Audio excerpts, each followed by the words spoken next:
I'm going to turn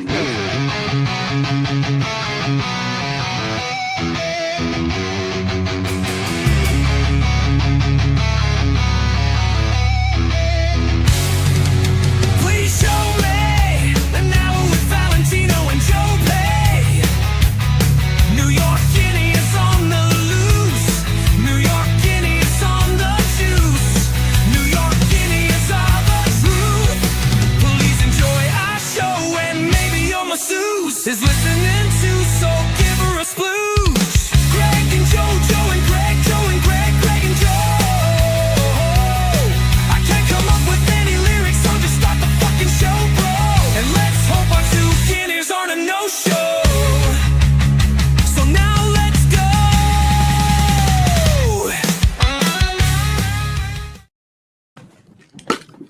There he is. Don't fall. I was looking for my organ stuff. I mean, I got the You looking for pancake. your organ? I brought the wrong supper. I brought Joe. You know Joe Schwartz, right? Yeah. Well, Yeah, he wasn't there I Saturday. brought Where his was he? supplement. I thought it was the organs.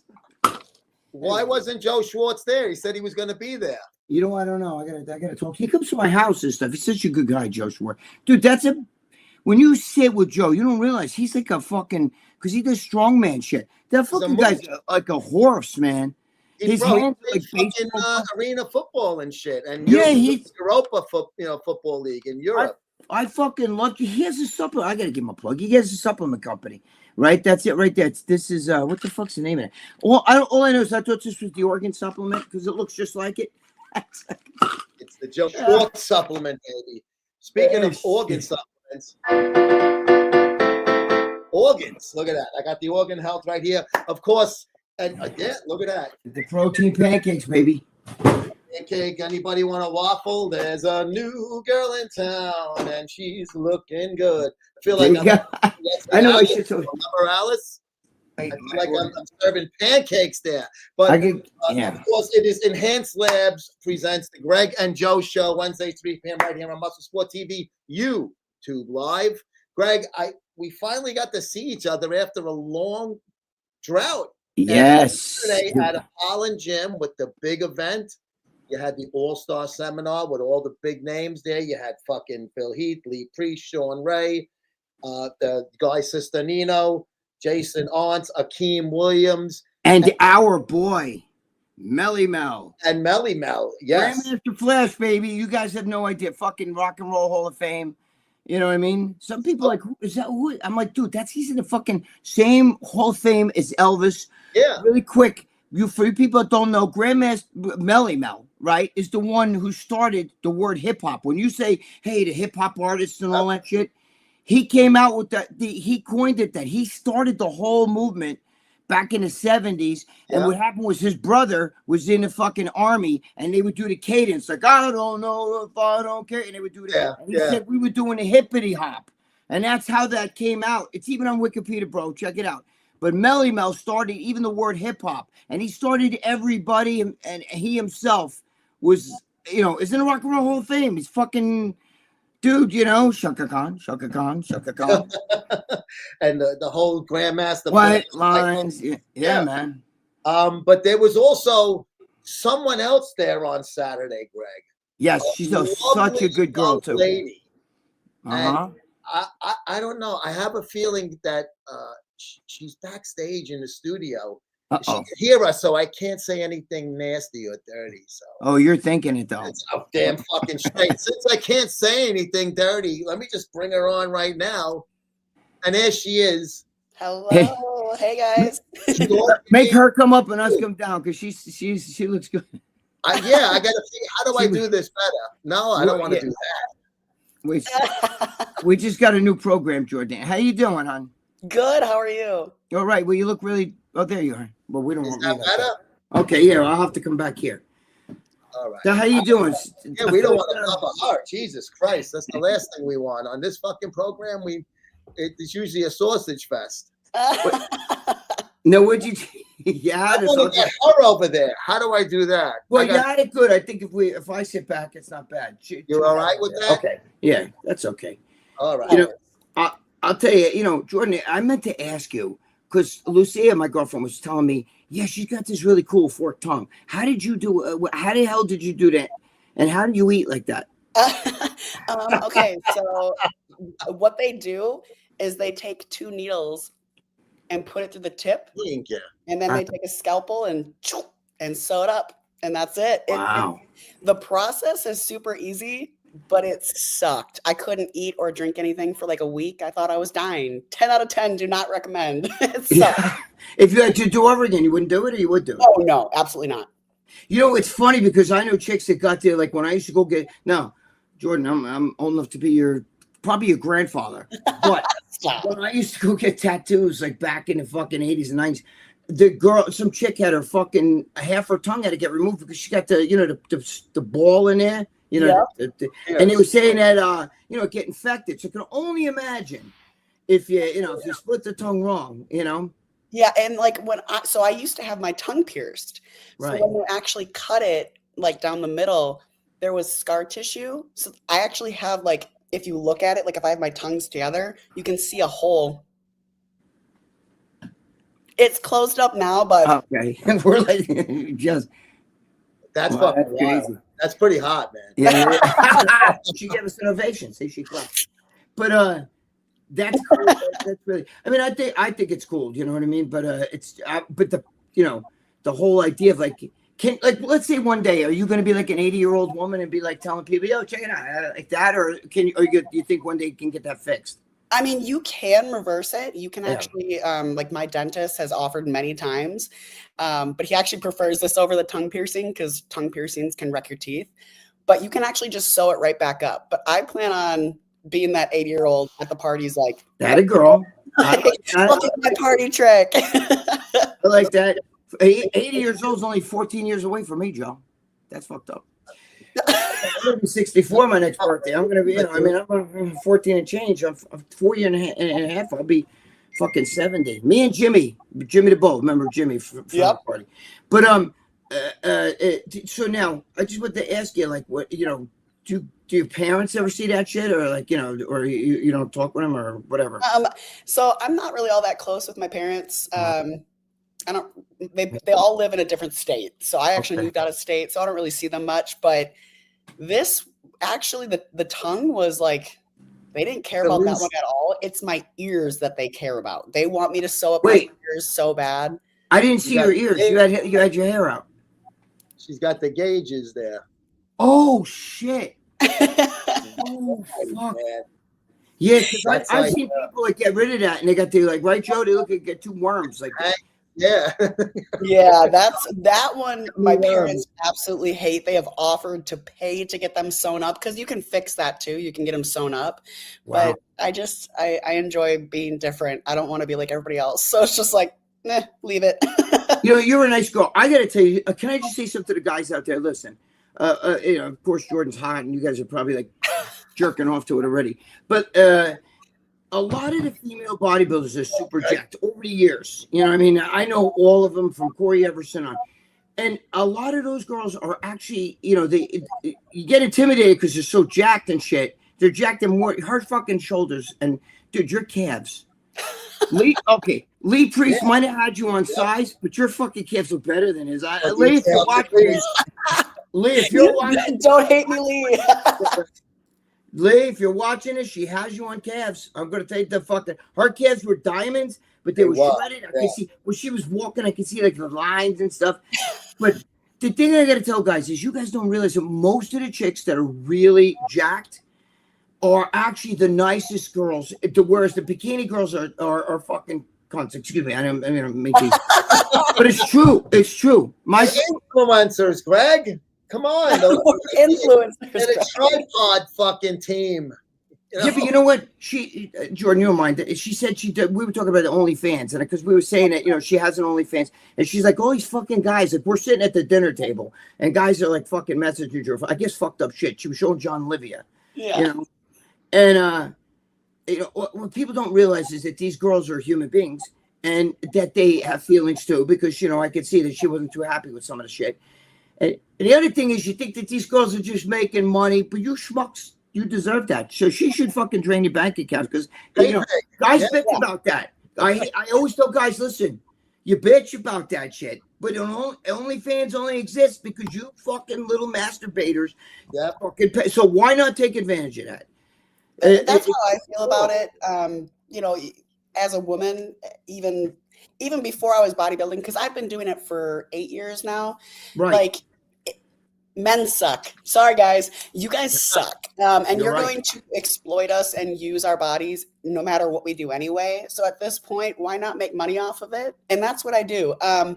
You know, but like you said at dinner, there are men out there who believe because I'm a female bodybuilder and because I do, you know, OnlyFans, that they can talk to me or treat me a certain way. And it's like, no, you still can't. I don't care if you're paying me or not. You still can't. Like, absolutely not. You will not degrade me. I will degrade you.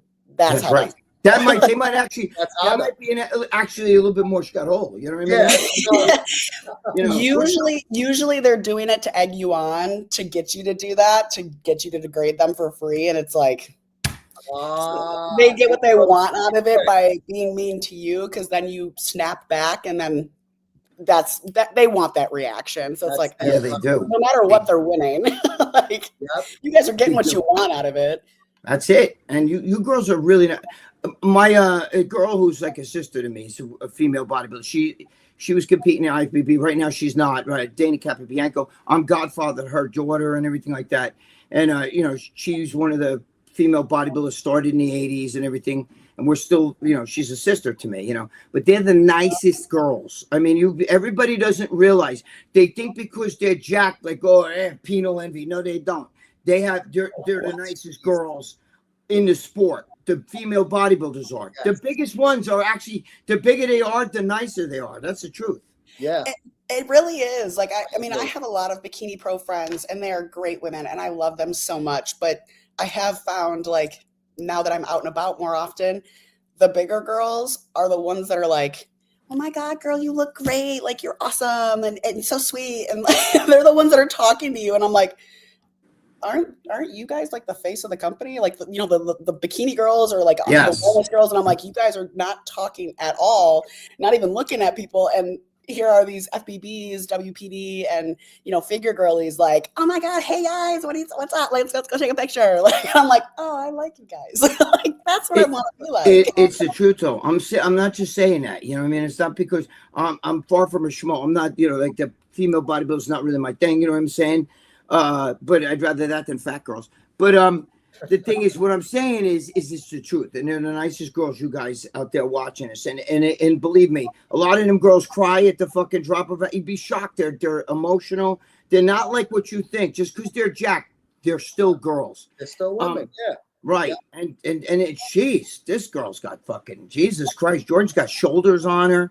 Her delts. I mean, I'm known for my delts. Holy fuck! I was like, I'm not taking my shirt off. She does got some delts on. When did you get the delt video with her now? Yeah, I should. I'm going to follow what she does. Yeah. When did you start this, Jordan? Were you like a gymnast in school? What were you like as a kid? So as a kid, I was actually a national level gymnast for about 17 years. And then I had my first knee surgery. So I lost my college scholarships. I lost gymnastics. I lost all of it. And ended up getting a prescription of opiates from a doctor and became an addict. So that ruined and took about 10 years of my life, but I'm 7.5 years sober now. And bodybuilding is actually part of the reason I am a healthy and sober human. But I started competitively bodybuilding 2 years ago. You got like that 2 years? Wait, if I saw you 2 years ago, what'd you look like? I was 230 pounds, believe it or not. No, Jordan. Yeah. First of all, am I saying your name right? Is it Jordan, right? It's Jordan. Yeah, it's just spelled funny. Thanks, Mom. That's funny. It's all right. Be like, oh, dude, because I'm a guinea. Me and Joe are two guineas from New York. We get everybody's name wrong. You know, I call my girlfriend by the dog's name and shit. You know what I'm saying? Because I got like Alzheimer's. But you know, I'm like, you know, forget about it. But so you're telling me 2 years ago you were fat or super jacked? I mean, I held my weight well. Nobody ever believes me when I show them a picture of like my very first check-in with my very first coach. But I was 230 pounds when I started, and I lost over 100 pounds my first year naturally. And then obviously I switched into full-on bodybuilding and started using cycles, very small cycles, which is another stigma that men think we have to be running test and trend. And it's like, nope, we don't. But yeah, no, I lost about 100 pounds naturally the first year. And then the second year, I actually ended up having 2 surgeries and got my pro card. So, it's kind of a wild ride. It's weird. Yeah, but can I say so? Holy shit, Joe, this is a fact. Nobody realizes this, but for some reason, the opposite, like, if you put anabolics, and everybody thinks that these girls take more drugs than guys, and they don't. You know what it is? They respond better than men do to drugs. Just like if you took a guy and put him on estrogen, he starts getting titties, he becomes feminine. And if you gave estrogen to a chick, she just gets fat. She just gets puffy looking. Body's used to it already. Yeah, it's the opposites work. If you give a little bit of the babanya, okay, that's a Guinea slang, New York Guinea slang. So we're 2 New York Guineas. I'm from the Bronx, he's from the Brooklyn. But you give a little babanya to a woman, the slightest bit of even test, she responds like this, gets harder, where a guy wouldn't respond to what she might respond to. I don't know why. I asked Dave Palumbo once, and he gave me and I'm like, fucking Dave. And what's funny is, like, I've never actually even run tests before.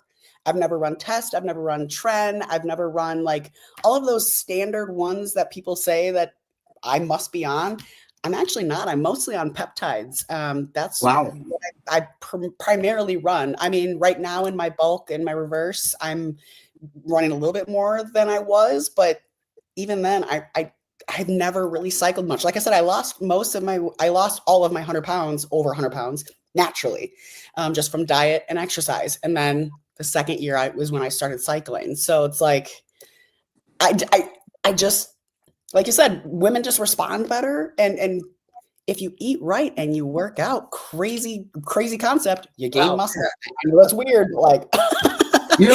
Joe, you know what else I noticed about girls? This is a fact, because, like I said, Dana's my sister to me. I'm one who got started when she was 16 years old working out.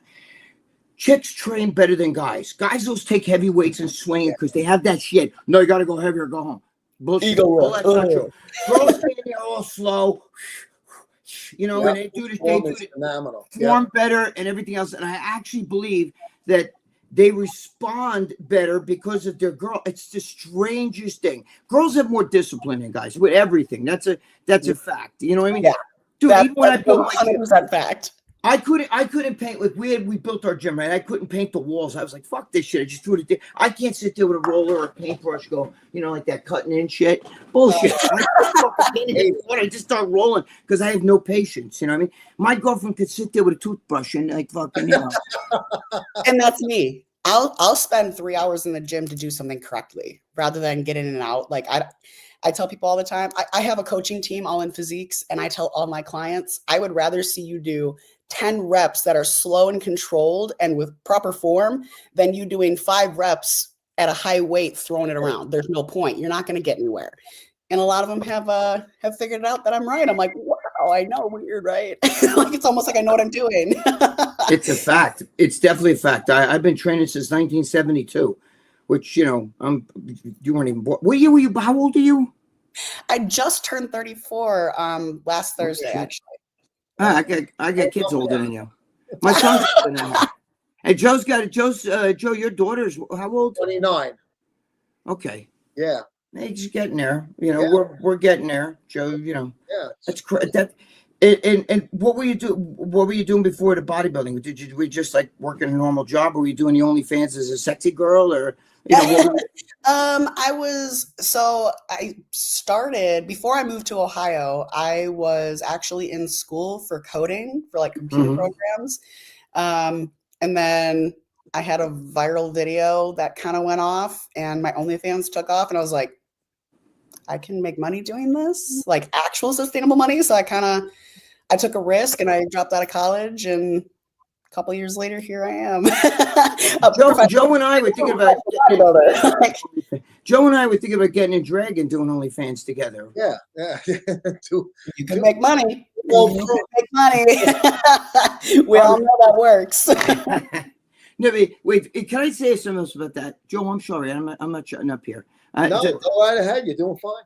You know, can I say something? People think, fucking guys, I hear guys all the time in the gym, you know, and fucking OnlyFans chicks, they're pigs, they're this, that. They also think that they make millions and millions of dollars, even though some make a lot of scuttle. They don't realize that OnlyFans takes like 20%. Then you got to pay taxes on that. You're not just sitting around like, look at all the cash I made, you know? Correct. And that's another misconception about like OnlyFans and like it's quick, easy money. And it's not. I've been doing this for 8 years and it took me 7 years and a really good luck video for me to actually have sustainable money. And even then it's not like, I still don't make most of my money or most of my income is from OnlyFans, but like a lot of it, I still have to work. That's why I travel so much. That's why I'm out and about. That's why I'm doing the videos for my sponsors and stuff like that. Like it's not as much money as people think. And I've been doing it for a long time. It's not as easy as people think. And it's a 24/7 job. That's the other thing. Like you don't get a break. Everything you do is content creation. Everything. Right. Yeah. You take a shower, you have to record it. You getting dressed in the morning, you record it. You at the gym, you record it. Like it's wild. If you took a dump, they'd probably pay 10 times more. You know? They would. They really would. And that's what's crazy. Me and Joe might join in. Yes. The German side that I don't have, it'll show up in that a little bit. They're really big into that scat porn. Here's your buddy Melissa, Buff Bell, here to watch my athletes shine and sparkle. Okay. Yeah, that's my manager. She's okay, she's great. Yeah, that's great. Now we gotta ask the whole boyfriend, or do you have a girlfriend, boyfriend? I mean, and how do they feel? Or do you find it hard to let me just tell you something, as an older guy who's been in this fucking sport before, I mean forever. By the way, I don't know if you know, Joe used to write, both of us worked for MD. Joe used to, muscular development. Joe used to write Arnold Schwarzenegger's column. I want you to know that. Okay, so Joe wrote everybody's column. Joe was the editor. Joe and I, forget about it. I don't even want to get into it, but we were doing when we started our podcast, not this one, for the magazine, we did every major celebrity. Before there was Joe Rogan. Joe, am I right or wrong? You can go online and see, but yep. That, I mean, you know, that's neither here nor there. But I know that a lot of guys, I can tell you right now, my advice to any girls out there that are into the female, stay away from guys that are in the sport. I think it's hard to mix that. You know what I'm saying? Because then it almost becomes, especially she's a pretty girl, she's getting a lot of attention, and a lot of guys get intimidated by it. So I wanted to ask you, what's your take on that shit? So I actually just got out of a relationship a couple months ago with a bodybuilder. Was it a guy or a don't? It was a guy. Yeah. Okay. It was a guy, and it didn't end on the greatest of terms, but we're at least civil now. But it was definitely, especially now, because like I said, we're civil, but we don't talk. But there's definitely animosity from him that I am so successful in this, because he was bodybuilding, and he's been bodybuilding for 15 years and never really got anywhere. And then here I come bobbing along, and I get my pro card in less than 2 years. And it was very, very obvious for me and for everybody around that he was extremely intimidated, emasculated, and jealous of my success in the industry that he was in originally. It's unfortunate. And it, like you said, a lot of men get very intimidated, emasculated by women like me. Mm-hmm. And I know I'm jacked, but like I'm 4'11" and like 135, 140 pounds. I'm pretty fucking small comparatively to some of these FBBs out there. And men don't know how to handle that. They don't. And it's very strange, especially when you're a successful female bodybuilder. 100%. The jealousy, even movie stars, they have that. Who's got the bigger dick, so to speak? You know what I mean? Yes. Like, I'm doing all these movies and you're in like B movies or whatever, even, singers and stuff. It's hard for two too, you know, like it becomes almost like an alpha male. Who's going to fucking, but I honestly, I think you should look outside bodybuilding. You should meet somehow meet somebody that has nothing to do about, has not even an interest, because this is you, this is them, and you meet in the middle. You understand? Listen, I was a Jewish woman in my last life. You know what I'm saying? I was the yenta. I love setting people up, like, you know what I'm saying? So, but what I'm saying is, I like perfect together. What do you? God damn it, the guy, about the fish. No, but you know, I was a Jewish one. I'm telling you for a fact, you're a good girl, but you, if a guy's into even into girls with muscles, you don't want a guy that's into. You want a guy who cares about you. Doesn't you just happen to have the muscles? Do you understand? Like, and I think it should be somebody totally outside the sport. I wouldn't even want, like, if you met a guy, you're a pretty girl, just send your head picture. You know what I mean? Like, if you guys start talking, let him not even know about that stuff until until you guys have formed. Like, I'm talking about if you met online, right? That's what everybody does today. They meet online. Yes. Some guy, like, we're going to the gym today. You know what I mean? Pull my finger. Oh my, like, or some guy that's going, wait, you're eating a hamburger with a bun? No, you can't eat. But I'm trying to carb up. I'll fuck you. You don't need that shit. You know what I mean? Who's taking my testosterone? Did you touch my testosterone? You don't need that shit. You know what I mean? Then you start fist fighting each other, and the violence is bad. Violence, jealousy, and lying. Those three things are relationship killers. If there's any violence, any lying, or any jealousy, the relationship's doomed. Yes. And it's so funny because, like, since this relationship, I've been very focused on me and my career and bodybuilding. And, I've had a lot of people like, oh, you're going to meet somebody in the industry. And I'm like, I don't want to meet, first of all, I don't want to meet anybody. I just want to focus on me and my road to Olympia right now. That's my main focus and drive. But, like, it's so funny because at the same time, like you said, not meeting somebody in the industry would be honestly ideal, because then there's no animosity when I am successful or they're successful or whatever the case is. But at the same time, being a female bodybuilder, people tend to fetishize that. Like you said, they look at the muscle, they're like, ooh, muscle mommy. And it's like, can you just like me for me? Like, that's what I'm talking. It's just something I like to do. That's why I don't think that you should date somebody. First of all, and when they're into the sport, it's too much. It's too much. Like, again, it's not only competitive, but they start looking over the fence. Why are you doing this? Maybe you should be training like that. They start screwing your head up. I think it's your thing. This is my thing. You understand? You got your thing. You're an investment banker or whatever the fuck. I don't tell you how to fucking do your shit. We meet in the middle. You understand? That's I've been with my girlfriend we're gonna be 20 years soon. You know what I mean? You saw her. You were at the table with her. I'm older than her mother, which is like, even though her mother looks like the fucking abominable snowman, she's like, her mother's the missing link.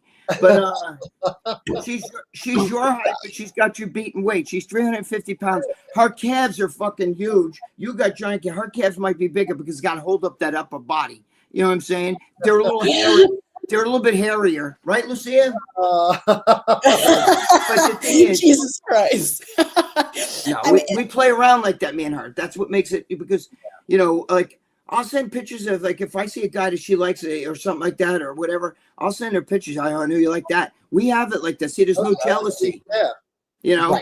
And that's what you need. You need somebody that's going to not give a fuck about muscles. It's almost like that's just a byproduct of who you are. You know what I'm saying?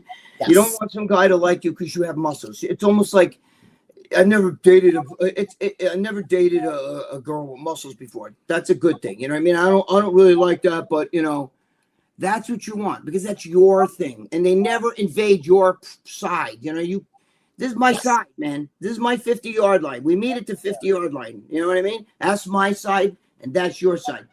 I'm not going on your side. Just let me do my thing. We meet in the middle. That's what makes a relationship. Yes. And like I said, obviously being an FBB and all of that, like I tend to run into big men, legends, big men, ones that are shredded and they look great. And that also causes a lot of jealousy and animosity with men that I am interested in because they find themselves like inferior. They're like, oh, that guy compete better. And it's like, wait, I got to tell you another thing about that. And I'm telling you from experience, okay? And remember, I said this, you might be, holy fuck, he's right.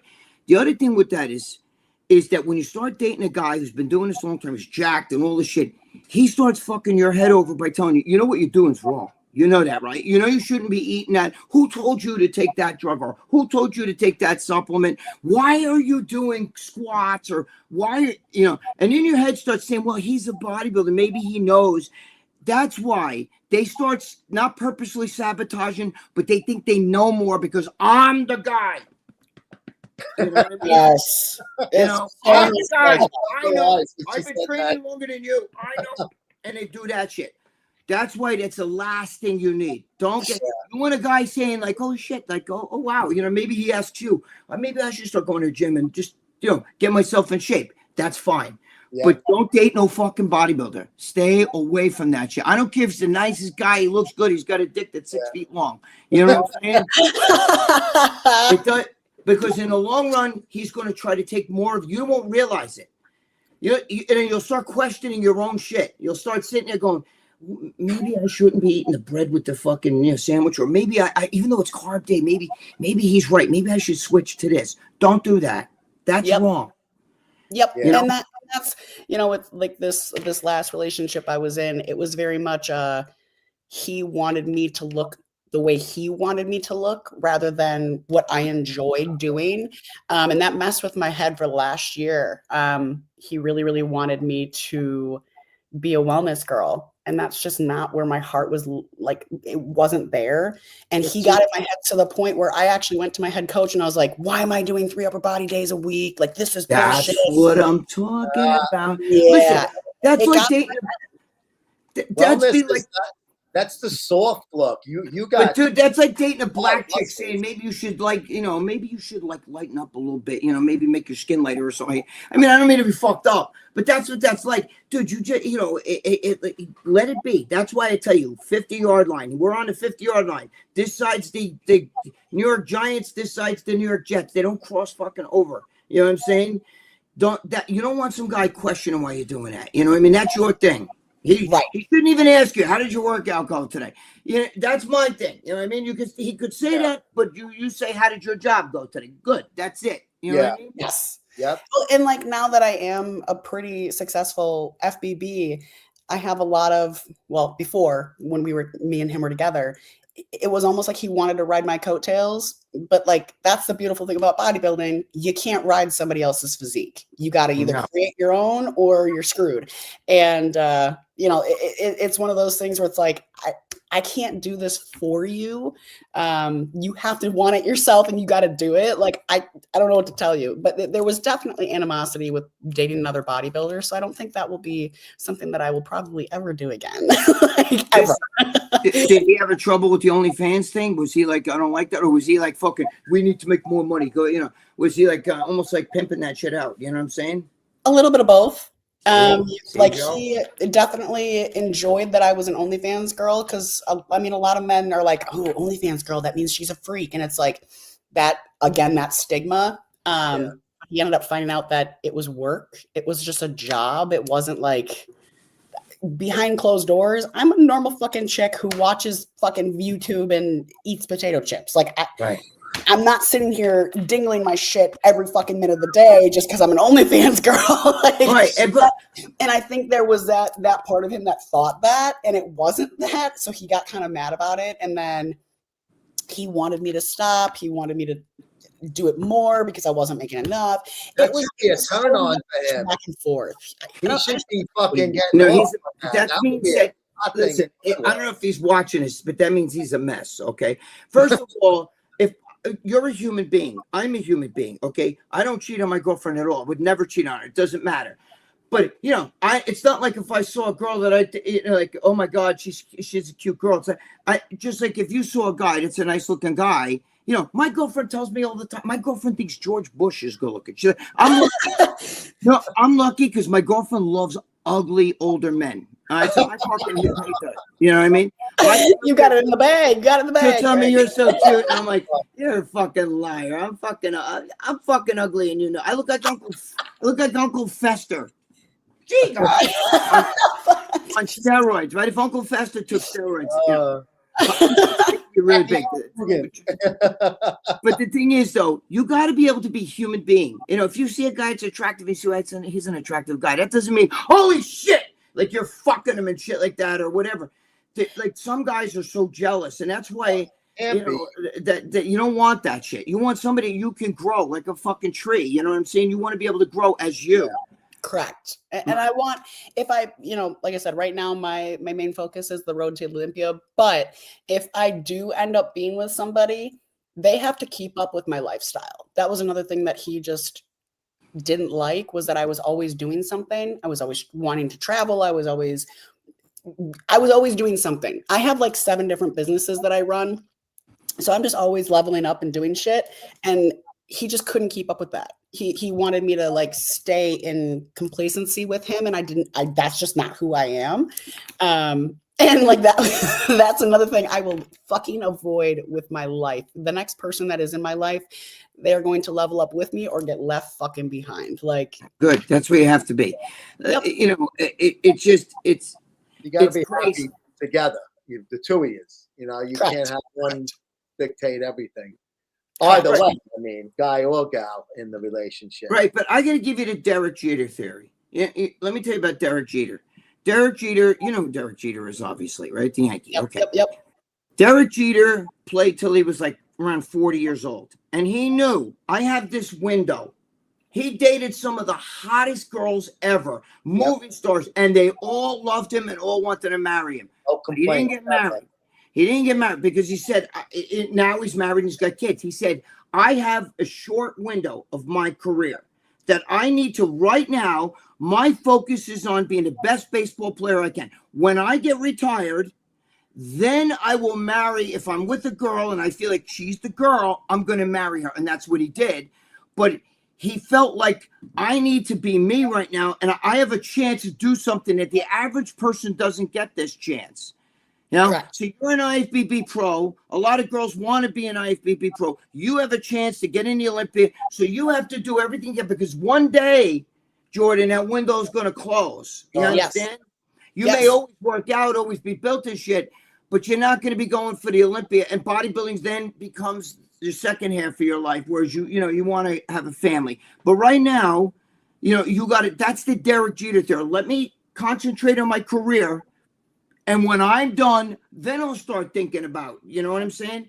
Correct. And that's the thing. Like, I know that time is limited because I was a gymnast. Right. I know how limited time is when it comes to athletics. Like, this is something that I have to chase right now, or it could be gone. And I'm not going to let anybody take that away from me. Fuck that. Like, I have some real chances to make some real moves in chaos in this industry because there's not very many tattooed alternative girls on stage, and I am fucking determined to change that. So anybody who gets in my way, you will not get in my way. I promise that. Right, and that's the way it should be. You have to be when you're an athlete, right, and you're going for something like Derek Jeter said. You have to get selfish. He said, I'm selfish right now. I have this career that I have to, because there's going to come a time where I cannot play the way I can play, and there's going to come a time as you start getting older. Any supplements or, substances we use, that's why I don't. I was once 278. I was fucking huge. I can't, you saw me the other day. I was like 180. I'm saying I can't be like, I'm 65, going to be 66 years old. I can't be that's too much on the liver, kidneys. You don't want to be one of these people going for masters and all that shit. Plus it puts so much strain on your body. Always train and be fit. But that's when the time comes, when that window starts to close and you realize, okay, that's when you could start looking at, like getting to the next spot in your life, Correct. Well, and even like I said, as a gymnast, I had my first knee surgery at 17. I've had 3 knee surgeries and a shoulder surgery. So like, I already have bad injuries as it is and some health issues. I actually have 3 different types of seizures as well. And so like, I'm actually going in November to get stem cells for my knees. So I can actually make it to the Olympia. So like, I know that my body is going to break down eventually, whether I like it or not. So I'm going to hop on every opportunity I can to make something for myself and create a legacy. And like I said, the next person, either you fucking jump on the fucking goddamn train or you fucking get away from me. He does his side, I do my side, meet you in the middle. That's the way it goes. This side's the New York Jets. side, the junior giant side. We meet in the middle. But you know, I got to tell you, Joe and I both fucking saw your legs and your fucking calves. It didn't look like that fucking knee surgery kind of fucking affected your leg. Yeah, the knees seem to be working just fine. Dude, I swear to God, Like- Jimmy Pelleccia, Jimmy the Bull, and I were outside remember when we were leaving a restaurant and everything. Yeah. And you were talking or something. I think you were talking to Sid, and we were looking, and Jimmy goes, Jesus Christ! And I said, look at the calves. Then Lee came over, and we were like, her calves are. Lee's got the size, obviously, but I said her calves are fucking. They're like you know, like more jacked and shit, and ripped and fucking. You know, and I was like, holy shit. You know? What's funny is when I got my pro card, my feedback was to bring up my legs. That was my main feedback. Worked. And we really pushed him hard in the reverse because we know that's, primetime growth. And what's funny is everybody talks about my calves. I don't fucking work them. I just got great genetics, apparently. Yeah.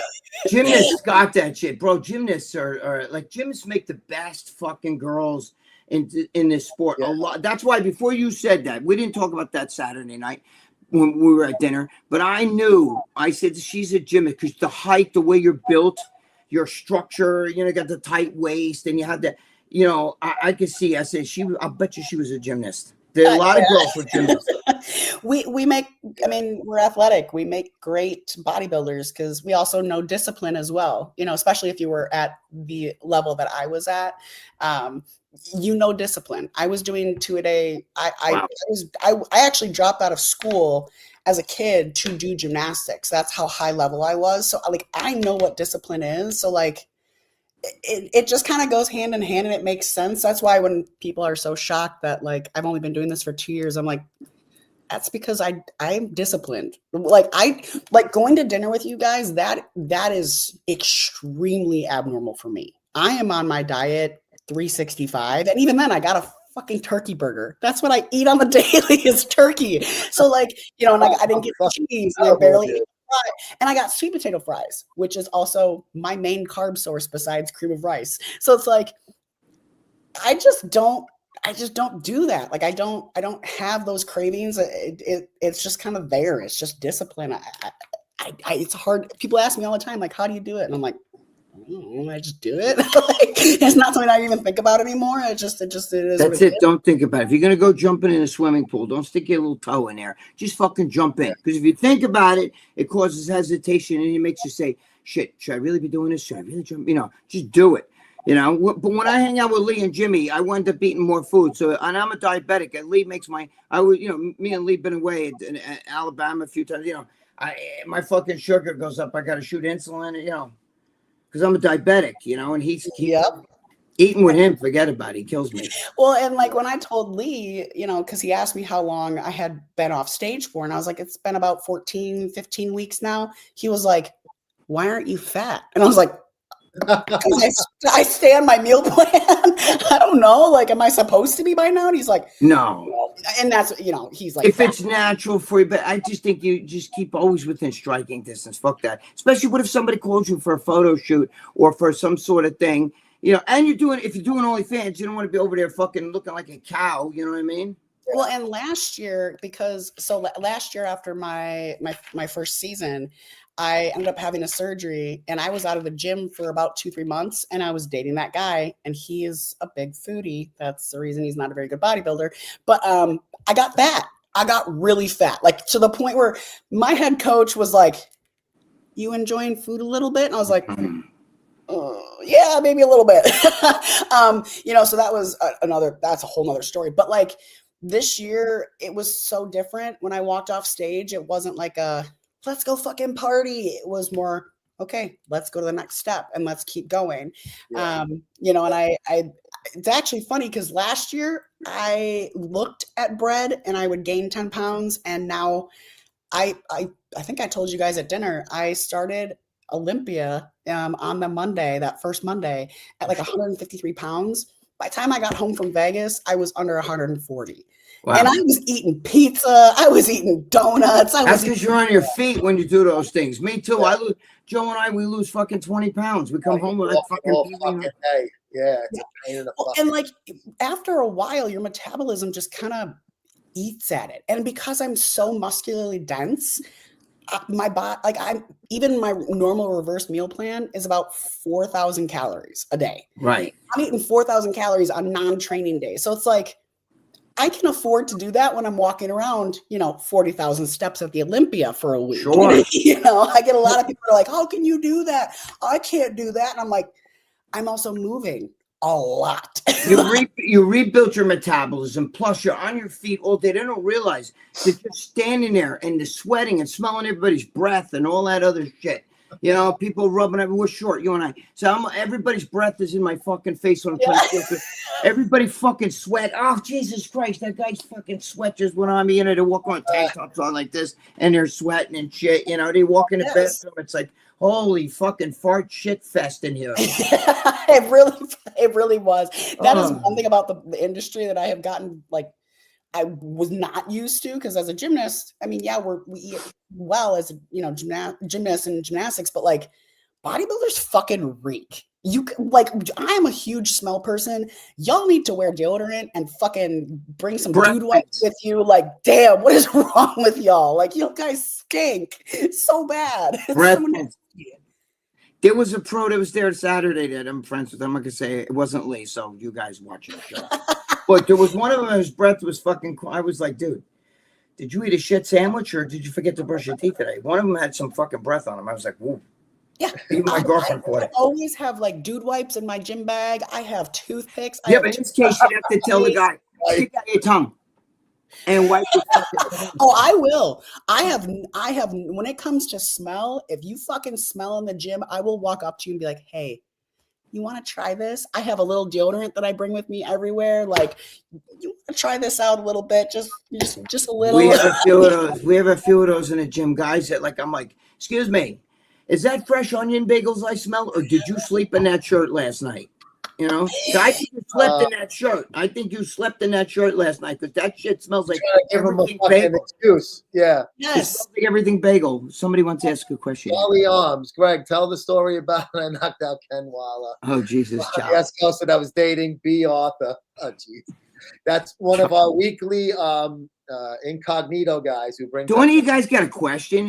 Maybe for Jordan? Yeah. And maybe don't ask me stupid. Yes, here's Big Frank Budaleski, one of our buddies. That's Frank. That's not big. Is that Big Frank? Yeah, that's Big Hey, Frank. Big Frank. I got a picture of you. Yeah, that's the real Frank. Sometimes guys use other guys' names. Frank, I used your shirt. You know that. Go ahead.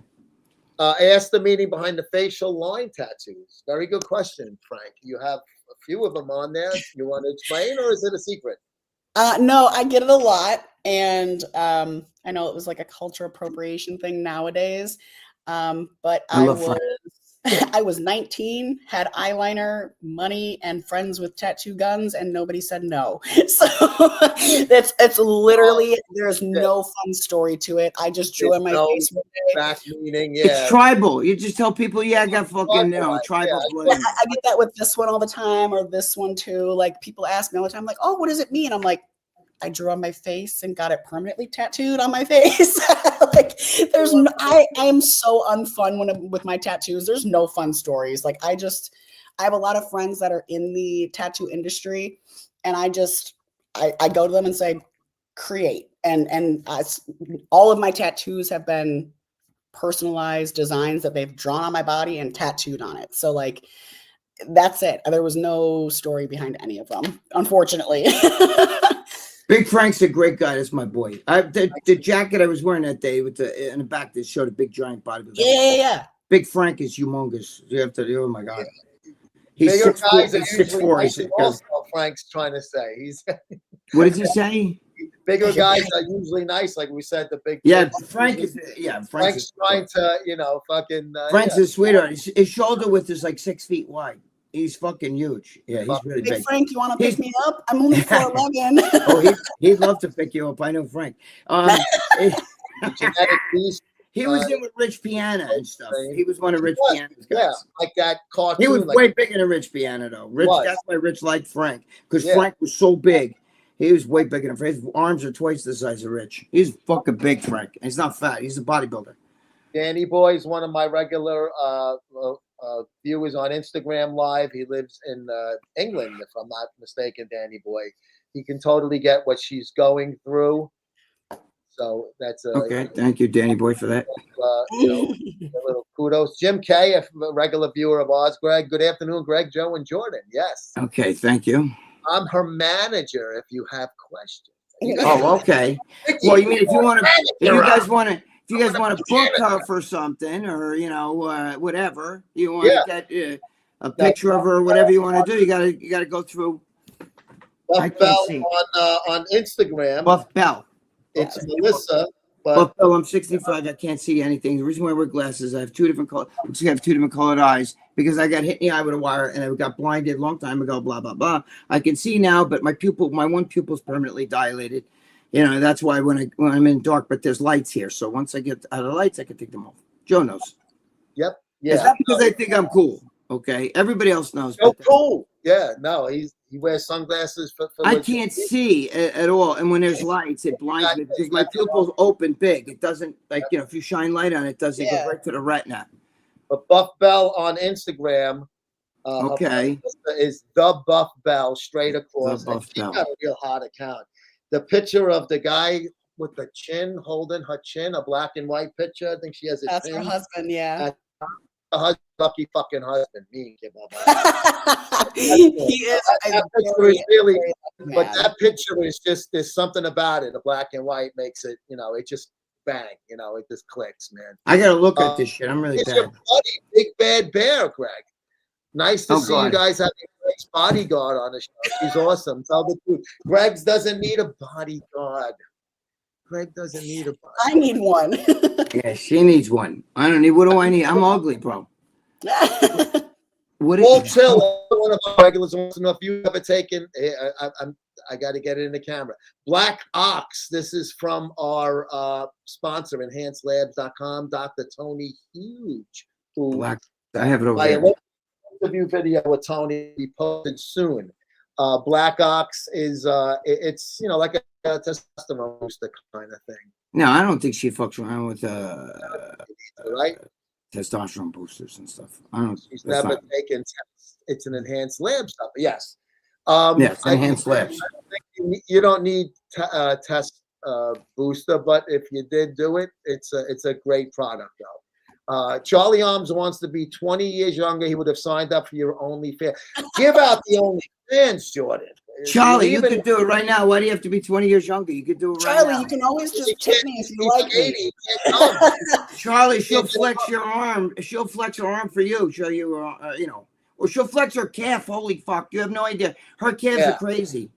That's a crazy caption. I think even Lee Trace was ready to put on long pants. What's funny is I never work calves, and we did shoulders and delts at Apollon on the last day that we were all there, me, him, and Sid, and we all finished our shoulder delt workout. Sid was getting a protein shake, and I'm sitting there taking my photos because I'm an influencer. It's what I got to do. Absolutely. And Lee was like, "Get over here. We're doing calves." And I'm like, "Lee, I don't need calves." He was like, "We're gonna make them diamonds." And I'm like, I think I ended up doing like fucking 400 reps of goddamn calf raises, and I have never in my life had DOMs of calves. My calves hurt so bad for the last 3 days. I can barely walk and do my cardio, and I'm like, God damn it, Lee, what'd you do to me? That's because you don't do it. You don't need to do calves. Those are like Mike Monterazzo calves. Those things are fucking huge.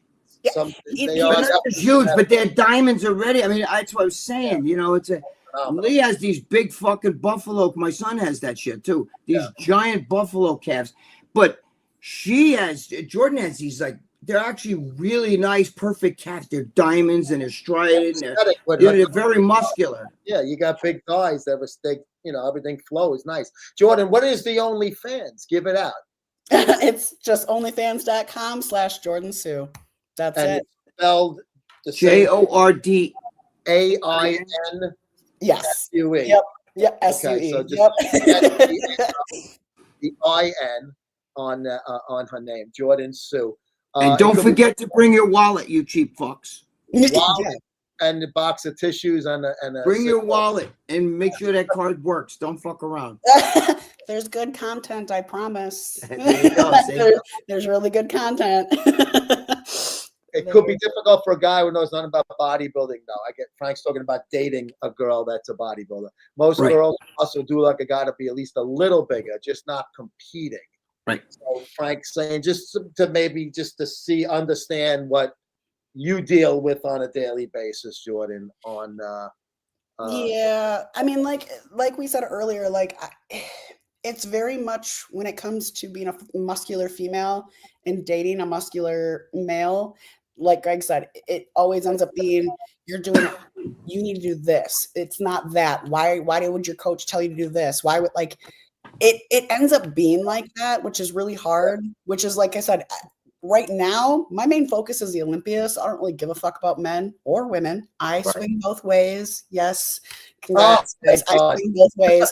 But I am in no way, shape, or form wanting to be with anybody because everybody has their opinion about my career. And the only people that I really give a fuck about their opinion is my coach, Big Mike Eli, and my manager, Buff Bell. Those two people are the only people in the world that their opinions about my physique and my career matter because they're the only ones that have never steered me wrong.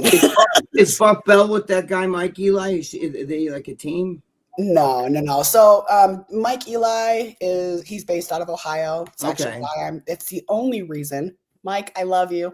He is the only reason I am still living in Ohio because I see him. I get the very awesome opportunity to see my head coach almost every single day. It's also why you never see check-in photos or videos on my Instagram because I see him every day. Yeah. We don't really have to do check-ins because I see him. But he is the head coach for Center Stage Aesthetics out here at Old School Iron in Brook Park, Ohio. He is the man, the myth, the legend who actually saved my life last year. Because last year when I stepped off stage, I ended up having a lot of health issues and my seizures were flared really, really bad. And he is the reason I am still here and I got my pro card. And Buff Bell is actually, she's not my manager, obviously, but she's actually the reason I even started in bodybuilding because we went down to a sex work convention in Florida 2 years ago together. We did a photo shoot, and when she got the photos back, she was like, "Bitch, you have to bodybuild." And I was like, "No, I like food too much. I just like lifting for fun." And she was like, "Just try it." So because of her and my head coach, they're the only reason that I am even in the position I am in today. It's funny because I've had a lot of people try to poach me lately, to be their athlete. And I'm like, y'all didn't want me when I was fat and gross, but now that my coach made me into something and I'm an amazing athlete, now you want me? I heard it. I heard everything you were saying. I was taking a buff piss. Like Buff Bell. Jordan, I can ask you. You mentioned Old School Iron. By any chance, are they the same? Because they do have franchise. Old School with a K like that? No, it's not. It's a different one. Okay, because that was our sponsors, and they've been on with Muscle Sport Mag for ages, and I just wanted to give them props. Gregg, I wanted to read this comment, but I wanted to wait for them back. This is yeah, I had to take a bad piss. You know me. Yeah, no, that's but I heard fine. everything you were saying. Don't listen to other fucking people. You listen to one person that said, too many cooks spoil the broth. Yep. Go ahead. What's the Gregg comment? is giving out advice like he's the Italian Montel Williams. Italian Montel Williams. You're damn right. Williams is a good-looking guy. I look like fucking Uncle Fester on steroids. But you can't listen to other people. That's the worst thing because then they fuck up your head and you start fucking doubting shit. Your coach is your coach. Now, if he fucks up, then you can go shop around or whatever because that happens a lot in this sport. But you got to trust the process. That's the way it is. I started out with a different coach when I started my bodybuilding, and there's always people. A lot of people coach hop. Let's just be real. A lot of people do. Because they don't trust the process and they don't realize, not even that they don't trust the process, how long the process actually fucking takes. And they also blame the coach if they don't win. That's what happens. Correct. They can blame themselves that maybe they didn't do things right, or maybe they did whatever. Go on. I'm sorry. Well, and that's the thing. And they like to blame everybody but themselves. And it's like, did you really do that extra 2 reps that you had in the tank, or did you stop because you were tired? Did you actually eat all your meals? Did you get your sleep? Did you drink your water? Are you consistent? Like, it's really not. I mean, and like I said, that's kind of the beauty of my relationship with my coach, Big Mike Eli. We don't have to communicate that much, because he's created such a beautiful structure for me and created me into such a professional athlete. I don't really need much guidance anymore. He's still my coach, because obviously you can't prep yourself, and you can only see yourself through faded lenses, but he is everything and more. If anybody ever needs a coach, Big Mike Eli, Center Stage Aesthetics. He also does online coaching, just so everybody knows. I'm also a coach, just saying. But there like, you go. Go ahead. Don't be shy. Yeah, allinphysiques.com. I do coaching, nutrition plans. I go over hormones, blood work, just about anything you can think of. I do it. And that's thanks to my head coach. He's actually been mentoring me to be a coach, obviously, as well as the best athlete I can be. I actually was supposed to see him today to go over my plans for the road to the Olympia.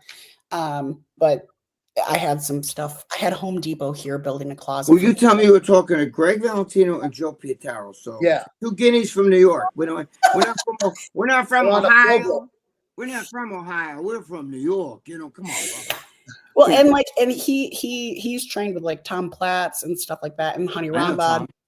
Yeah, and like it's a really cool experience to have a coach like him in my corner that knows so much and has had so much experience. He actually is the 2-time reigning world champ. He just won worlds this past year.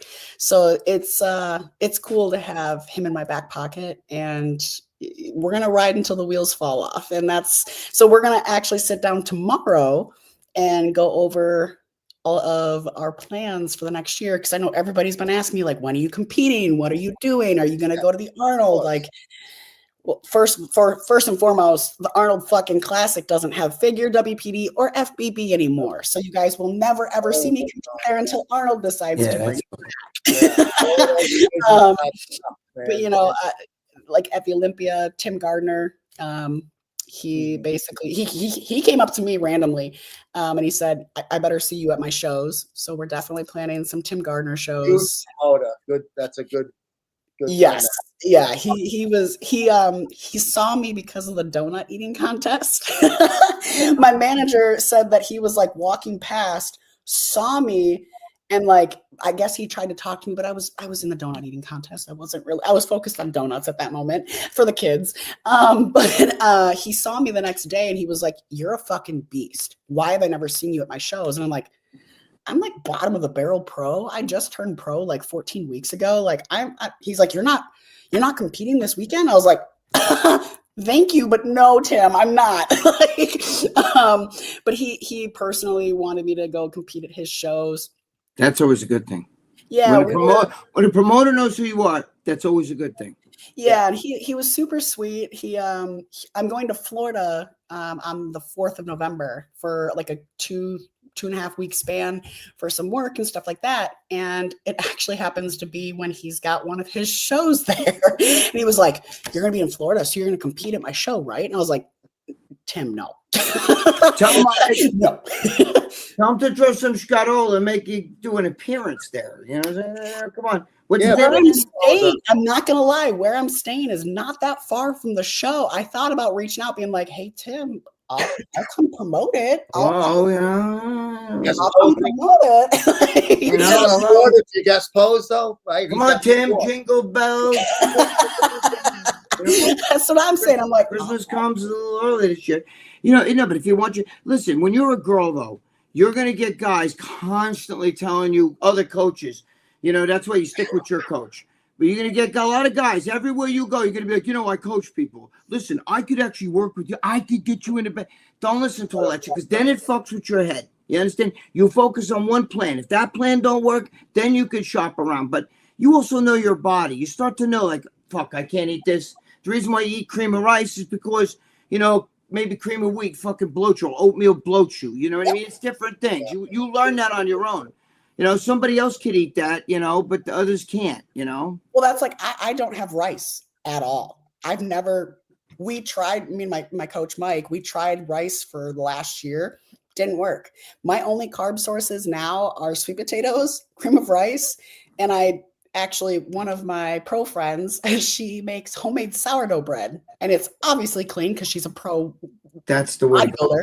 And so she makes me sourdough bread, and I get 65 grams of that a day, and it's beautiful. But like, you know, I get a lot of coaches that come to me, especially since I've gotten my pro card, like, oh, you'd be a great addition to our team. Like, you know, the one thing that really bugs me and irks me, is one, a lot of them try to hit on me as like that's some sort of. Well, that's what they do. They're like pimps. They go with all the girls. They want to pimp you out, have you do the shit. They make the money. They give you a little scuttle. Don't listen to all those guys. This fucking place is full of that shit. This bodybuilding shit. It is. And then, you know, then the other thing that they try to do is like when I tell them how much I love my coach, Mike, and he will be my coach until the day I die or the day I retire. That is not going to change. And when I tell them that, they're like, oh, well, you should really have somebody with a track record, like of Olympians, like you're never going to make it because he doesn't have that. I'm like, doesn't mean anything. And I'm like, okay. And did Hani Rambod start as a coach with an Olympian like that? Yeah. No, like everybody builds. And if I can be my coach's first fucking Olympian, I will fucking put my goddamn feet in the concrete for that man. He is my father. Not actually, but like I said, I don't really talk to my family. Yeah. So like Mike is my adopted dad. If I ever do get married, he'll be the one walking me down the aisle. If I ever do have kids, he will be their godfather and their grandpa. Like that man is everything to me. So like when I tell these coaches that try to poach me that, they're like, oh, you're going to want somebody that has like a better resume and blah, blah, blah. It means nothing. Joy, listen to me. I've been in this industry for fucking ever, since the 70s, you know, before you were born. I'm telling you that for every coach, like you just mentioned Hani. I know Hani's a great guy. I love Hani. God bless you. But for every one of those guys, there's people that swore they almost killed him. See, it has nothing to do. You can't go with that Olympia shit. That means fucking ugats. Even if they trained the Mr. Olympia, there's another guy that'll sit to go, well, he trained me and he almost fucking killed me because he had me doing this thing. So you can't go by it. Don't listen to that. Blinders, you know what I'm saying? That's all designed to fucking confuse your brain. Yep. You know? And I think also a lot of it is because my socials are kind of blowing up right now. People are wanting to ride my coattails as an athlete for their coaching business and being like, oh, look who I have as an athlete. It's IFBB Jordaine Sue. And it's like, you guys didn't even look in my direction for the last 2 years. But now that my coach has made something of me and made me an athlete that is very competitive in this industry, now y'all want me? Get the fuck out of my face. Get out of here. Like, you want me to go to my OnlyFans? Wrong. Like, fuck that. They're all full of shit. And you know what? They're all full of shit. Don't go near any of them shit. Don't listen to I trained 3 girls that were in the Miss Olympia. Good for you. Good for you. That means nothing. That means nothing. They'll tell you don't eat that fucking cream of rice. That's bad. You need oatmeal and then your head starts going, well, maybe he's saying, you know, and then all of a sudden the brain starts thinking, maybe I'm doing something wrong. Maybe he's right. You know, don't do it. Listen to your coach. Yep. What's that, Joey? No, if you're saying I could look better if I listen to this guy. No, you know what works for you. Stick with your coach. That's the way. When guys cut and paste coach crew. Correct. A lot of these guys are like that. Speaking of, you said you were a coach. Here's Alpha Asena. Hey, coach, so proud of you. Your friends. Yeah, that's one of my babies. There you go. That's one of mine. Yeah, she is on a weight loss journey right now, and she's doing phenomenal. I actually, she's one of the girls that I actually fixed her hormones. She hadn't had. I'm so sorry if I'm calling you out, sweetheart. She hadn't had a menstrual cycle in over 2 years, and she just had her first one after her first 2 months with me. Did she have PCOS? Is she a PCOS girl? Yes, wow. She is. Yes, she Wow. is. So, and Buff Bell actually is one of my athletes as well. And she's got Graves' disease. She's got POTS. She's got a whole bunch of other issues. She actually was just at the doctor today getting a bunch of blood work done and getting her thyroid checked and her heart checked. And she has lost weight with me. Wow. She's lost, I think what, Buff, I think you've lost almost 30 pounds in. So you're your coach, your coach's coach? Oh, no, she's your manager's coach. Your manager's coach. She is my manager and I am her coach. Yes. Okay, that's good. That's a good thing. So you deal with people that have like, and Danny Boy, he's got a lot of health issues. He's bedridden right now. He's a young guy. Oh boy. Yeah, he was telling us yesterday on Instagram. He's been watching my Instagram for a while.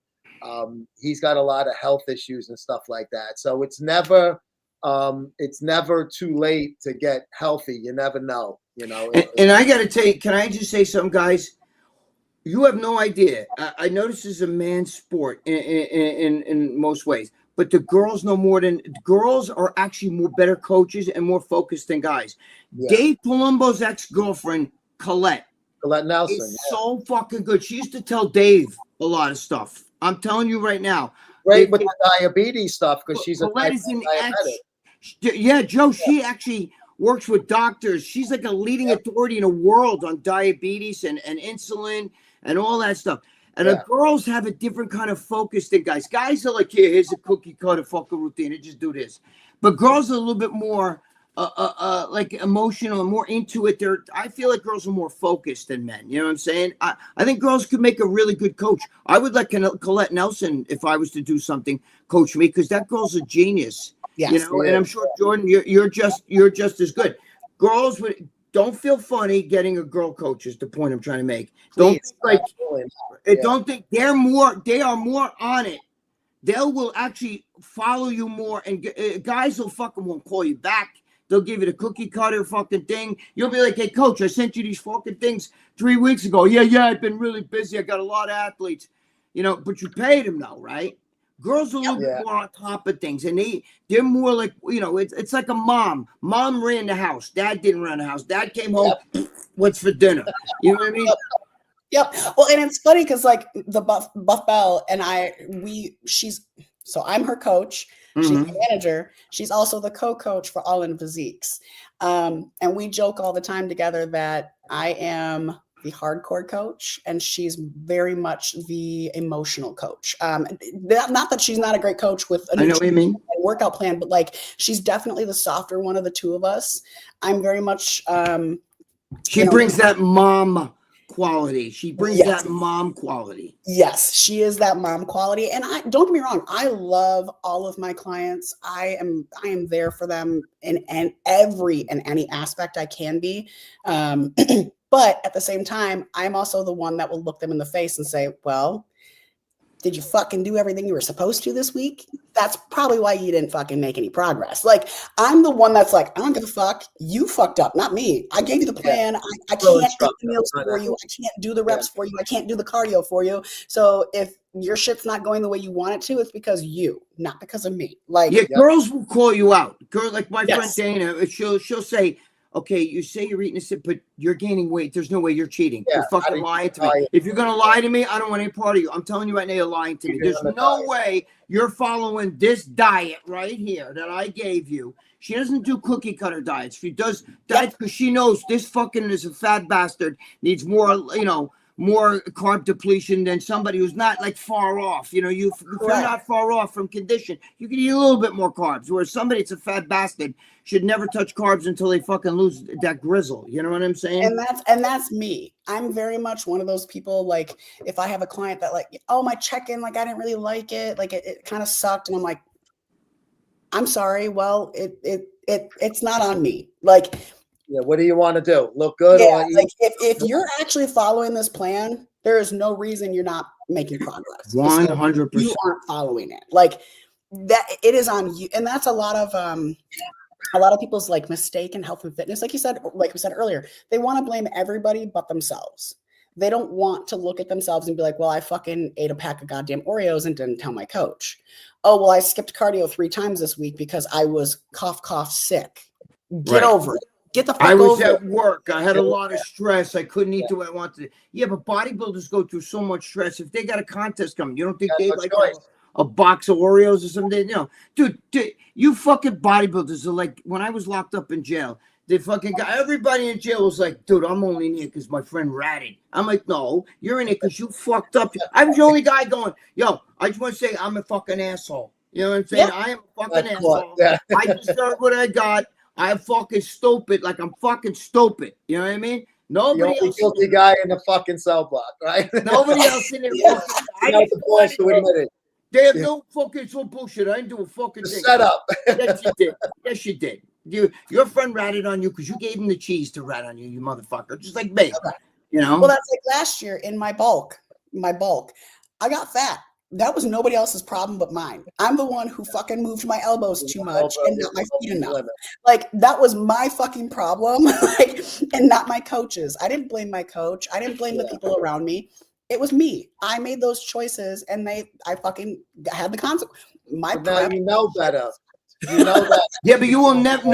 Anybody out there watching, you will never get to the next level in anything in life if you're not honest with yourself and say, you know what, I fucked up. Instead of blaming everybody else, no, if the relationship failed because of her, because she was always on my ass. Well, maybe why was she on your ass? Maybe you weren't. I tell everybody, if fucking people think, you know what I mean, like they can do no wrong. You know what I mean? But there's reasons why shit is the way it is. You know what I mean? Correct. Greg, I never have to worry about that. I don't have to tell myself I fucked up. My wife says it all the time.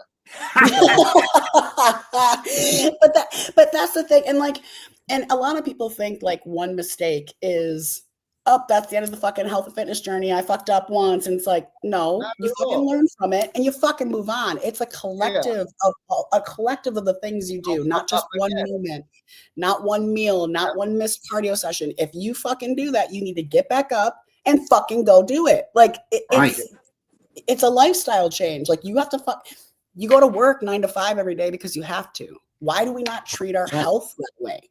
Why do we not treat our bodies that way? Like, well, I'm fat as shit. I mean, I started out as an obese girl. Like, I can say that. I was fat. I was 230 fucking pounds at 4'11". I was fat. So, like, looking back at it, I'm like, that was me. That was my fault. I was fucking eating. And I learned from it. And now I continuously make the choices to keep my body in check, which is another fucking stigma. They're like, oh, you're going to regret that in 20 years. You're going to be fucking hurting like hell. And I'm like, okay. And in 20 years, I'm probably going to be sitting on a fucking lakefront house sipping sweet tea. Shut the fuck up. Listen, I tell everybody, your body is like a bank account, right? If you don't go to work, you can't go to the bank and say, yeah, I want to take out some money. They'd be like, well, you put no deposits in here. There's no money in your bank account's empty. Okay. Yeah. So if you don't go to the gym and you don't eat correctly, sleep correctly, and you don't make that what you're supposed to do, you can't expect to look in the mirror and go, I don't get it. I'm not getting fucking jacked. I didn't go to the gym yesterday because I was tired. Bro, I'm 5 years old. I crawl in the gym. If I didn't train every time I was tired, I'd never train. Middle of the night, too. He goes there at 2 o'clock. I go at fucking 2 in the morning and shit. I do legs, and when I do legs, I hang and bang. You know, I don't fucking I crawl in the gym, bro. But I never. My girlfriend will tell you, I never miss unless I was really. I had fucking blood. I had throat cancer. I had blood shooting out of my fucking throat and shit. I wasn't supposed to train. I trained, and I fucking shoot blood everywhere, all over the fucking gym, doing leg press. When I went to the hospital, it stopped, and I went back and finished and did leg curls. But I okay, listen, guys, I'm stupid, so that's not really too smart to do that.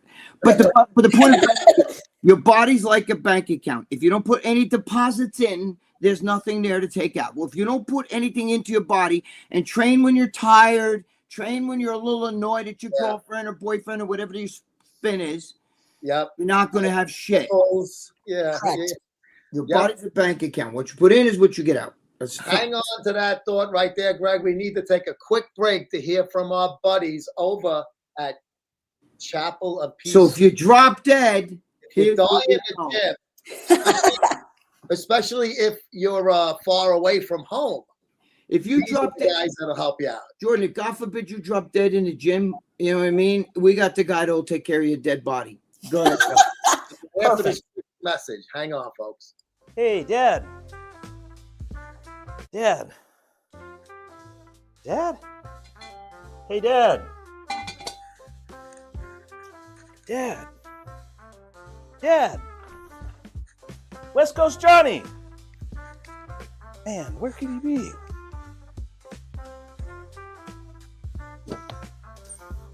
Dad? Oh, hey, we'll bury him in 10 minutes. This is a great article. On a more serious note, we're here for you 24/7, our family to yours. Please follow us on Instagram too.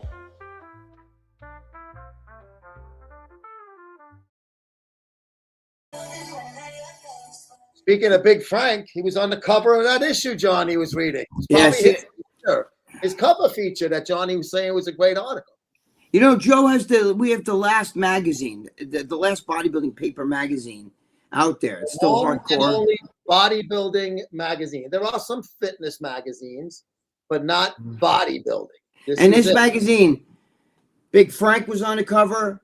We had Rich Piana. We had they wrote articles for us. Rich Piana, Boston Lloyd, fucking Jerry Ward, all of them. They all wrote for this magazine. Lee Priest, of course I do. That's my shit. You know what I'm saying? Come on now.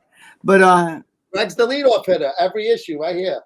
I keep fucking going backwards because it's backwards on. Ask your coach. If your coach has been bodybuilding a long time, he knows. Rambling freak. You know, and I still write the same column. It's cool. Romano's Rage, right? Yeah, John Romano. We got everybody. You know, so we got to get you in the magazine. You be the paper magazine. How about that? On the cusp. I think she would be a great asset in Muscle Sport magazine. Gregg. Keyword asset. Maybe I have to go through her manager though, because I want to be respectful and do the chain of command, as they say. So I am like the worst when it comes to like tedious responding and me too numbers. That's why she is my manager, because she is so fucking good at that shit. I just like to eat a lot and lift heavy circles. If you want to talk to me about that or like anime or video games, I got you. Like, you want to talk to me about numbers? Yeah, but guys, they would go because it's hardcore magazine. So a lot of guys would go crazy to see your pictures and shit, and you put your info there. You never know, you might get some clients because the readers are fucking sickos. But I'm trying to get my face and my name out there as much as possible. I'll announce it here. I have not announced it yet, but I'm actually leaving my supplement company as an athlete because I am now an owner of said supplement company. So I am trying to become the face and the name of my supplement company, and I stand behind them because we are all about health. Obviously with my seizures and all my health issues, I couldn't take a lot of supplements because they reacted really poorly with my health issues. So when I found this company, this is something I stand behind. So now I just actually got my business cards today. Oh, there you go. What's the name of the company, Jordan? It's called Anthem Nation. So Anthem Nation. I like that. We'll talk to Joe. Yes, Joe could put you a feature thing in a magazine, and you could do a thing with your supplement. He'll pump it up there too. There you go. I would love to. Yeah, we're actually we're in the. It's a real paper magazine. It's a badass magazine. I mean, everybody, big people read it. You know what I'm saying? That's so sick. Yeah, I'm like that's another reason I'm actually going to Florida. Is I'm going to do a bunch of, because we're trying to get into some big stores right now. But I'm going to do a whole bunch of promotions at a bunch of different gyms for my supplement companies. So that's going to be really exciting and really fun to do down there. But I'm trying to leave a legacy behind and create something that's good. That's what you should do. You owe it to yourself. I like that you have cards. You know how many people don't have fucking cards? Gregg, you I know. Shows with me. When I'm at these shows, I got I'm doing content, but I'm also fucking conducting business. So I give them my media kit with all of the info about this company and my contact. Hey, can I get one of your cards? And they're like, huh? Like they don't know. In this queue, I'm too old for that. He's right. He's right. You figure to be professional. Email on it. They I'm don't not even going to have call you time. at 2 in the morning. Trust me. Yeah. Fuck myself right. after I touch base with you. But just, oh, I ran out of cards the first hour or the first day. You just don't want me to bother you. I'm not going to spam you, dude. This is business. This is a legitimate business. Okay, fine. No problem. Good luck. Yeah. Let And That's I cool. travel too much to not have cards. Jordan, I'm always on the road. let me just tell you something. This goes to anybody out there. Listen to me. One day you're going to be an old man or an old lady, God willing, okay? And you're going to look back on your life. And if you don't go for things that you have a chance to go for, you want to have no regret. Even if it fails, you could say, I fucking gave it. I tried, but at least I tried. But if you never try, you're going to be an old person who's going to be miserable because you can't get it back. Yesterday's gone. It's ripped up. It's in the history books. You know what I'm saying? And in another couple hours, this day will be gone, and a new day starts. You don't get that back. Your life is like a book. You got the first cover, and then the first page when you were born, and then the last page when you die. And you want to fucking put every page in that book. You want it to count for something. So even if you fail, if you don't try, one day when you're older, you're going to kick yourself in the fucking ass that you never gave it a shot.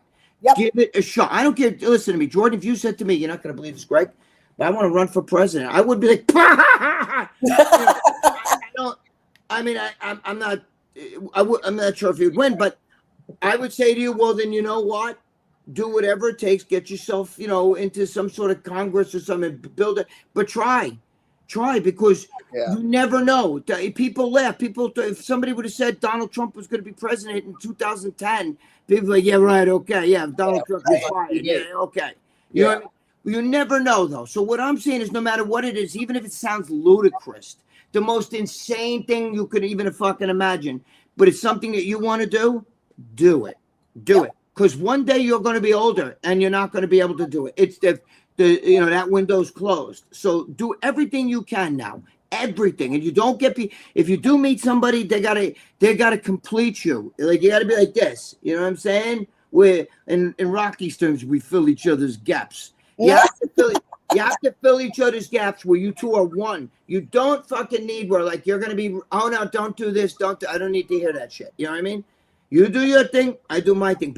But Jordan, go for every fucking, maybe do clothing, do every little fucking thing. Stick your ass, you got a nice ass, stick it everywhere. If it's going to make you money, good. Get your name out there. Don't let anybody tell you peg, you fucking whore. Because guys are jealous. They'll say that, but they'll be the first one that if you in a room with them, like, yo, you know what I'm saying? Don't listen to that shit. Yep. You know what I mean? Yep. Your haters, you need your haters, okay? Because they're going to give you clicks I tell guys, they fucking, oh, you disgusting. I'm like, okay.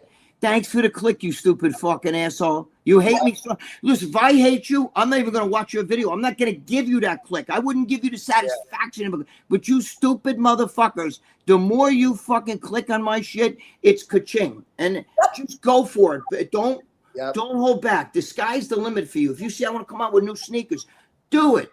If you fail, at least you tried. You understand? But one day you're going to sit back as an old lady and go like this and go, at least I tried.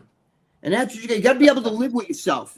You got to be able to look back and you got to be able to live with yourself. I've been on TV shows. I'm a fucking Momo. I don't deserve shit. You know what I mean? I got lucky. But at least when I look back on my life, I can say, bro, I did a lot of shit. You know what I mean? More than these fucking Mr. Olympias. I've been on major TV shows. I've been in fucking movies. I got books out. You know what I mean? That's real published books, not some fucking, one columnist a year. How many times did I fucking, I had the top column in MD? We got Megan Gendrick, your author's author's wife. We have some characters that go under fake names, Jordan, on the show, and one of them is the wife of the guy who he co-wrote his books with. Yes. He was actually an Olympic gold medal swimmer. And she's 6 gold medals. The guy I wrote the book with, his wife is Megan Kwan at the time. Now she's Megan Gendrick. And she has 6 gold medals. 16 years old, was on the cover of Sports Illustrated. Yeah, she's a real world-class athlete. But the thing is, you go and somebody comes on as her. Oh, it's terrible. I don't mind, but it's all become a big goof the whole time. You got to be a freak. people are liking the where collab. was he? Greg, That's right my here. guy.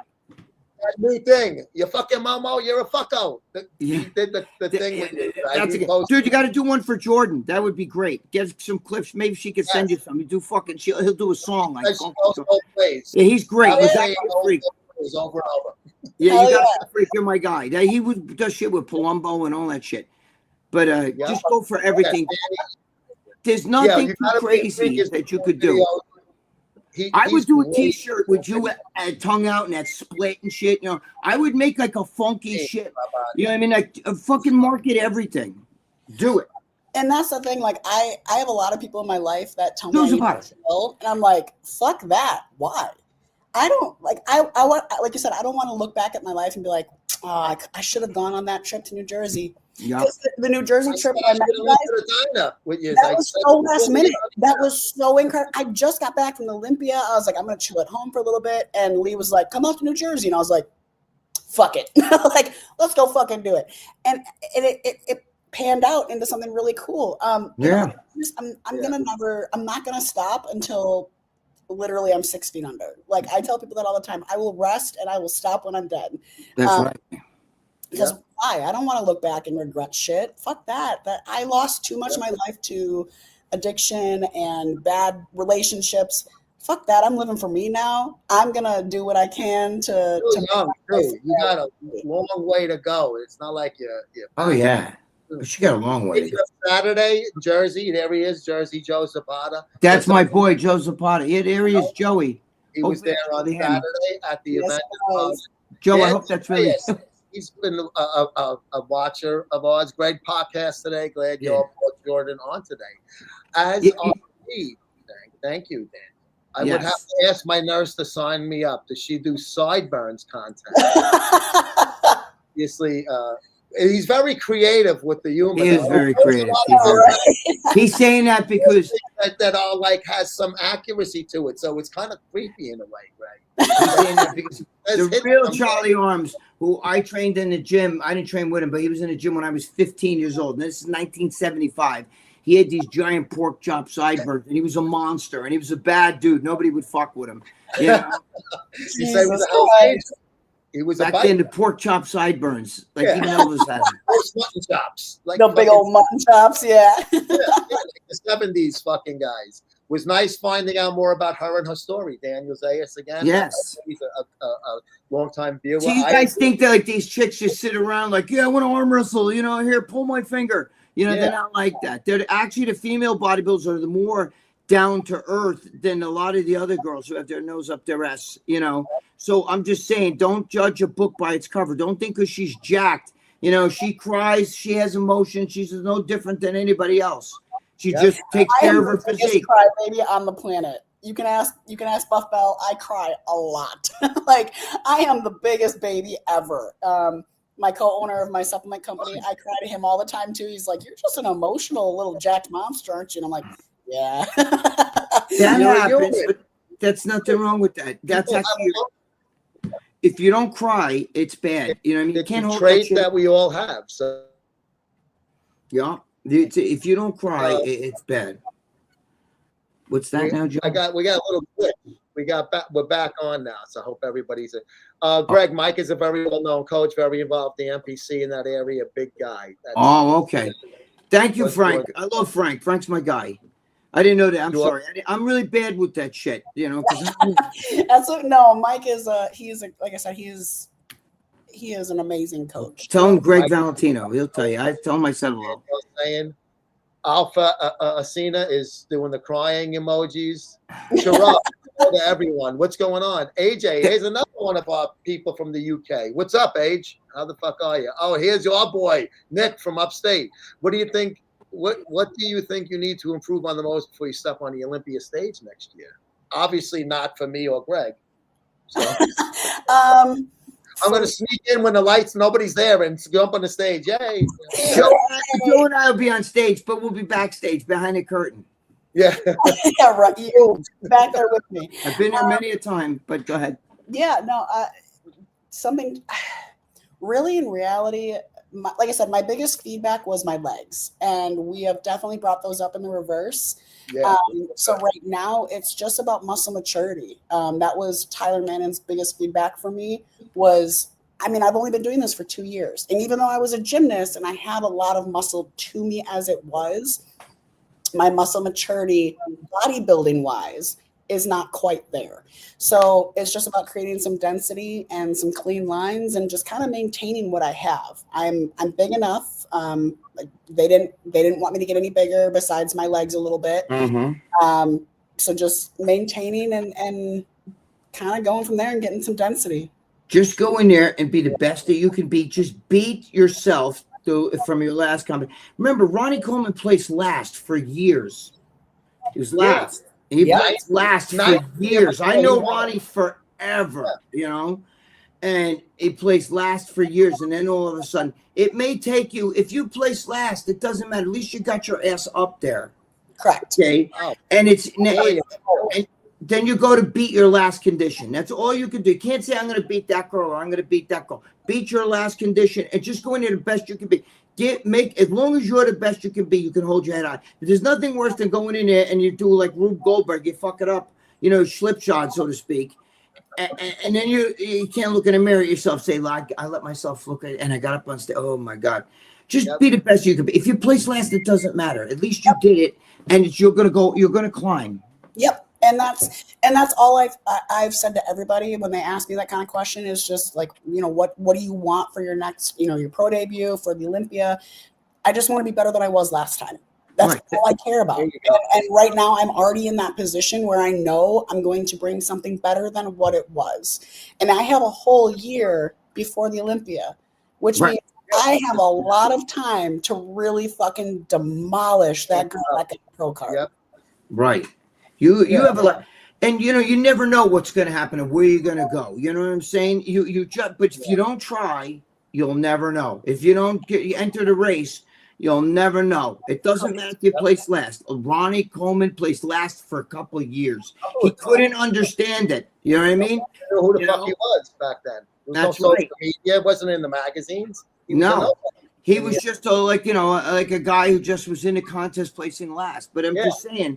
You know, every journey begins with one step, you know, and that's the way you do it. I mean, I live here in New York with Joe. If I said, Joe, let's go walk to California, it'd be a hell of a long walk. We might be old men and be dead before. But each time we take one step, we're one step closer to where we want to be. It may sound stupid, even though like forget about it, you know, but you're one step closer. You have to keep that's the truth of health and fitness and how it works. And kind of like we said before, like trusting the process. It's not really about trusting the process. It's realizing how long this process actually takes. Right. And as long as you continue, you will make progress. If you stop, you're going to be the same that you were the last time or yesterday or the day before. Yeah. If you continue trying, even if it's one more step or one more rep, or you got that one last meal in that you didn't before, you're going to make progress. And that's bottom line, as long as you keep trying. And that's what I tell people. I'm going to try until the world takes me out. Just keep listening to your own feedback and have an open dialogue with your coach. He's got to have an open mind, because if you say, listen, I tried this, but I know that she took it and he did it and it worked great. But for me, it's bloating me. I think we should try something and then let him, you know, you guys unlock, because everybody's different. There's plenty of people. I've been with Ronnie Coleman at dinner where he sat and had rice and pasta. You know what I mean? I've been with Lee Haney. Lee Haney's like, I can't eat baked potatoes, bloat my lower intestines. I got to eat rice. You know what I mean? and that's like, everybody's different. There's guys who get it. Just Lee Haney didn't like the baked potato, used to bloat his lower intestine, so he would go more towards rice. But meanwhile, Ronnie's eating pasta and rice, you know, and then other guys can't eat the rice because the rice bothers them. Yep. Jay Cutler eats cream of rice every day for breakfast because he can't eat oatmeal. Oatmeal bloats his lower. Everybody's different. Yep. Then you'll get it, Mr. Olympia, who said, yeah, I eat oatmeal every day. Every morning, that's what I eat. And you say, well, Jesus Christ, but Jay said that. That's Jay. You got to learn, you know, so the process is to learn your body and open feedback, but always keep an open dialogue with your coach. Hey, listen, I tried that. It's not feeling, I'm doing this exercise. I'm doing the squats. I don't really feel it on my legs. It's bothering my hips. Maybe I'll go more to the leg press or whatever. I'm just an example. Even with exercises, everything is instinctive. Yeah. Yep. Now, It's so personalized when it comes to health and fitness, and that's the other thing that like a lot of people make the mistake. And like people ask me all the time, like, what do you eat? How do you train? What do you run for a cycle? And it's like, what I do will not work for you. Right. It does not work. And I'm so very careful about how I tell people about my meals or my cycles or my workouts, because they're structured for me. Right. Work for me. Like my teammate who actually just went pro, she went pro as well, like 2 weeks before I did. She's on a completely different plan. She doesn't eat any of the same foods. She doesn't have any of the same workouts. And pros in the figure division. It just goes to show, like, it does not, you cannot just, hey, that influencer said to take this amount of this food and this cycle. And I'm like, no, the fuck you're not. No, you're not.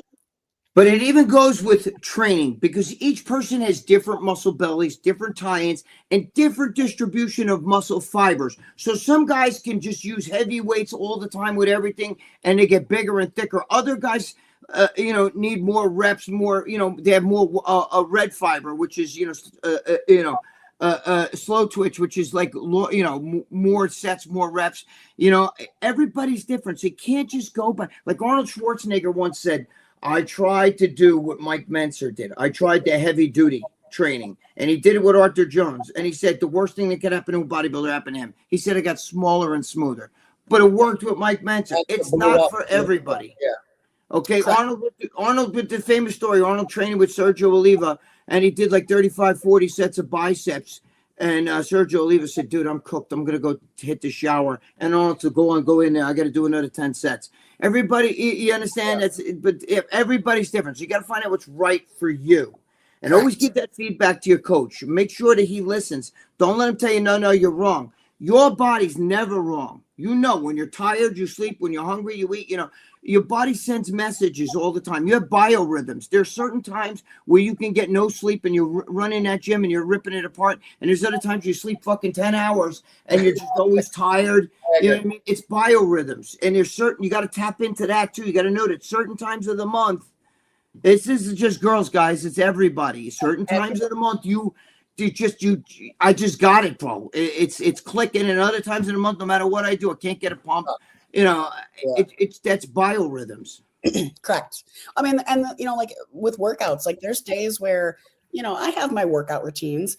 There's days where if I'm connecting with a movement and I'm only supposed to do 4 sets, I'll do 10 sets of it if I'm connecting with it. And Me too. If I find that one movement's working, I will stick with it till I can't. I'll do fucking 50 sets more. You have no idea, but I'll stick with it because it's like that pump. I live for that pump. You know what I mean? I love the pump. Yes. And I'm coming from the pump. But Arnold Schwarzenegger. But I'm coming all day. I'm coming all day. But Gregg, this next comment is proof positive that Jordan should look into the Gregg and Joe show possibly for marketing and advertising purposes. What's that?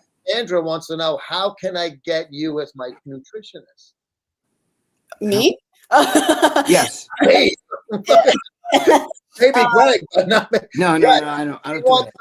So your publicity on the show might get you a client. So right. Yeah. How can they get a hold of you? Yeah, you can go to allinphysiques.com or you can go to my Instagram. Wait, let's do it slow. All in is ALLIN. Yep. All in Physiques. All in physiques.com. No underscores or any of that shit in there, right? Nope. Just one word. All in physiques. If you fucking momos know how to spell that shit. Okay. I spell it wrong almost every day, so don't worry. Allinphysiques.com. You can message her there and she will get back to you. Trust me, girls are better trainers than guys. Colette Nelson used to fucking tell Dave what to do. That's a fact. Okay. Mm-hmm. Trust me. And Dave learned a lot of his shit from her. Colette Nelson, forget about it. But Jordan will take care of you if you want, because girls are like mothers. They're on it. Your father doesn't sit to go, did you eat your beans? Did you eat this? Did you do that? Your mother's the one. Get in there, do your fucking homework, and get out here, eat those beans, you know what I mean? Whatever, they're on top of shit. Yes. Gregg grew up like I did in an Italian-American household. Yes. Dad may have been the head of the house, but who was the boss of the house? Mother. My mother. My father didn't even have to lay the smack down. My mother would fucking pull. Oh, That's why I yeah. had no hair left. My mother would pull that hair and fucking throw. My mother was a lefty from the Bronx. She'd be fucking throwing lefty. You know, you get the left hook, I'd have to block and shit, you know? Yep. And then if you didn't take it, right, she got even worse. You can't cover up and block. But it. girls You are take more that hit. thorough. You weren't. Girls are more thorough. Yeah. I'm not So saying that's good. I'm So not saying because stand George's up. on here. It's a fact. It's a fact. It is. girls are more Out of the thorough. million. That's why girls raise children. Yep. Guys, it's very hard for a guy to raise a child by himself, you know. But girls are Yeah. more thorough. They're more emotionally into things, you know. Like you know, a guy. These guys, most of these fucking guys will give you cookie cutter shit. So if you talk to like Jordan, you say to her, "I'd like to work with you. I'd like to get in better shape." You and her fucking come to some agreement and maybe see what happens. Yes. Yep. And So, that's the thing. It's not going to be a cookie cutter. It's all of my clients are on completely different meal plans, completely different workout routines, completely different cardio. And we even have like, you know, wives and husbands that are both clients of ours, and they still have different like Right.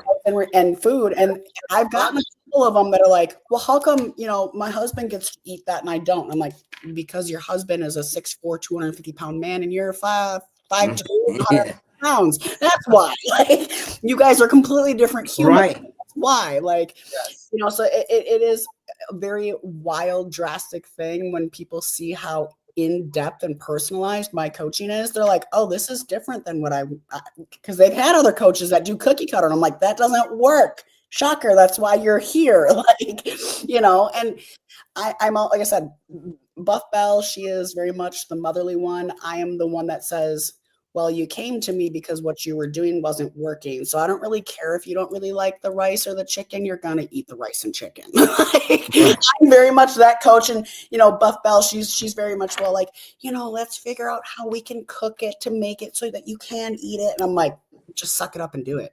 You know? I mean, don't get me wrong. I'm very emotional and I love my clients and I'm always there for them. But like, I tell them there are times where I'm going to tell you to fucking suck it up. Like, I think that some guys and girls need a drill sergeant. I think they need somebody to kick their ass. That's why they can't stick to it. It's because they kids can't stick to it. And they need to, I think it's good to have a coach or somebody like that, a trainer, because when you call them, if you're embarrassed because you haven't been fucking, you need to be embarrassed because you're not helping yourself. You're kidding only you. Do you understand that? You're kidding only you. And if your wife is a fat ass, she can maybe help both of you at the same time. You know what I'm saying? But I'm just saying, you're kidding only you. So if you got to be honest. You got to be honest with your coach. Hey, I fucked up. I ate this shit. She's not going to fucking punch her over the phone or anything. She's just going to tell you, we're going to get back on that horse. You fell off again. But you need to fucking be honest. And you need somebody that's a little bit of a drill sergeant to kick your ass. That's how it goes. Otherwise, if somebody's just coddling you, here, suck the nipple. You know what I mean? It's not, you know, you're doomed to fucking fail. Really good coaches fucking in any sport go after their fucking players and kick their ass. They know that the player, I expect excellence. I don't expect fucking a slouch. You know what I mean? Correct. Yep. And you know, a lot of people think that means that they can't make a mistake or that they can't. No. And that's not the truth. That you like, I still make mistakes. I'm a professional athlete and a coach, and I still fucking make mistakes. I still do it. But what I don't do is take that mistake and let it eat at me and then just give up. Right. Fucking, like you said, I get back on the fucking horse. I get back on track. I get back on meal plan and I fucking move forward. That's why I continue making progress, because I don't fucking let those things defeat me. I let them fuel me instead. And that's a lot of people's mistake in health and fitness is like, well, I just, you know, I don't see much progress. And then they go half-ass their workout. They don't get all their meals in, or they go binge a cookie because they're like, well, I'm not making progress anyway. So I'm going to go have that fucking 600 calorie crumble cookie. And it's like, no, I already fucked up. So listen to me though. Here's the key with all the shit, you guys, is that when you fuck up, most of you guys would be like, I fucked up. You lose like almost like respect for your own self. So you quit, you know, so I'll start Monday. Monday comes, I start next Monday because I got to work today. No, the beauty of having a coach is they say, okay, you fucked up. That was last meal. Next meal, you're not going to fuck up. You got to get right back. You need somebody to keep you on track. Listen, Derek Jeter had a hitting coach. Okay. Yeah. You'd say, well, why would Derek Jeter need a hitting coach? He's one of the greatest baseball players ever. Because that's what made him one of the greatest baseball players ever. Because he had a hitting coach. And sometimes his mechanics would get out of whack. And he'd say, wait a minute, get back up there. Here. Stand there, you're pulling your hip back instead of, stepping forward. That's why you need a coach. Because if you do fuck up and you're honest about it, they will make sure you get right back on the horse. And if you don't pull that bullshit, you know what? I already broke my diet. I'll just continue eating shit, and then I'll start on Monday. I hate that. Yes. Yeah. It will never be anywhere if you do that. It never comes. Yeah, it never comes. And I get a lot of people that are like, oh, well, when my life's, in a better spot, or my financials are in a better spot, or, like when life calms down, it's just so much going on. And I'm like, it's never, life fucking sucks. What are you going to do? You're going to wait till you're out of shape now. You're going to wait till you get a fucking heart attack and say, okay, God, I get it. God's going to be like, it's too late. You're damaged. You're already damaged. What do you want? I'm not going to wait the magic wand.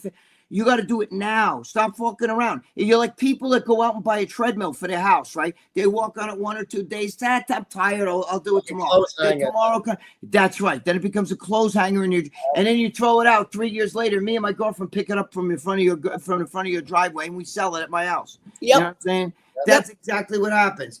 You need I believe a coach is important. There's no sport.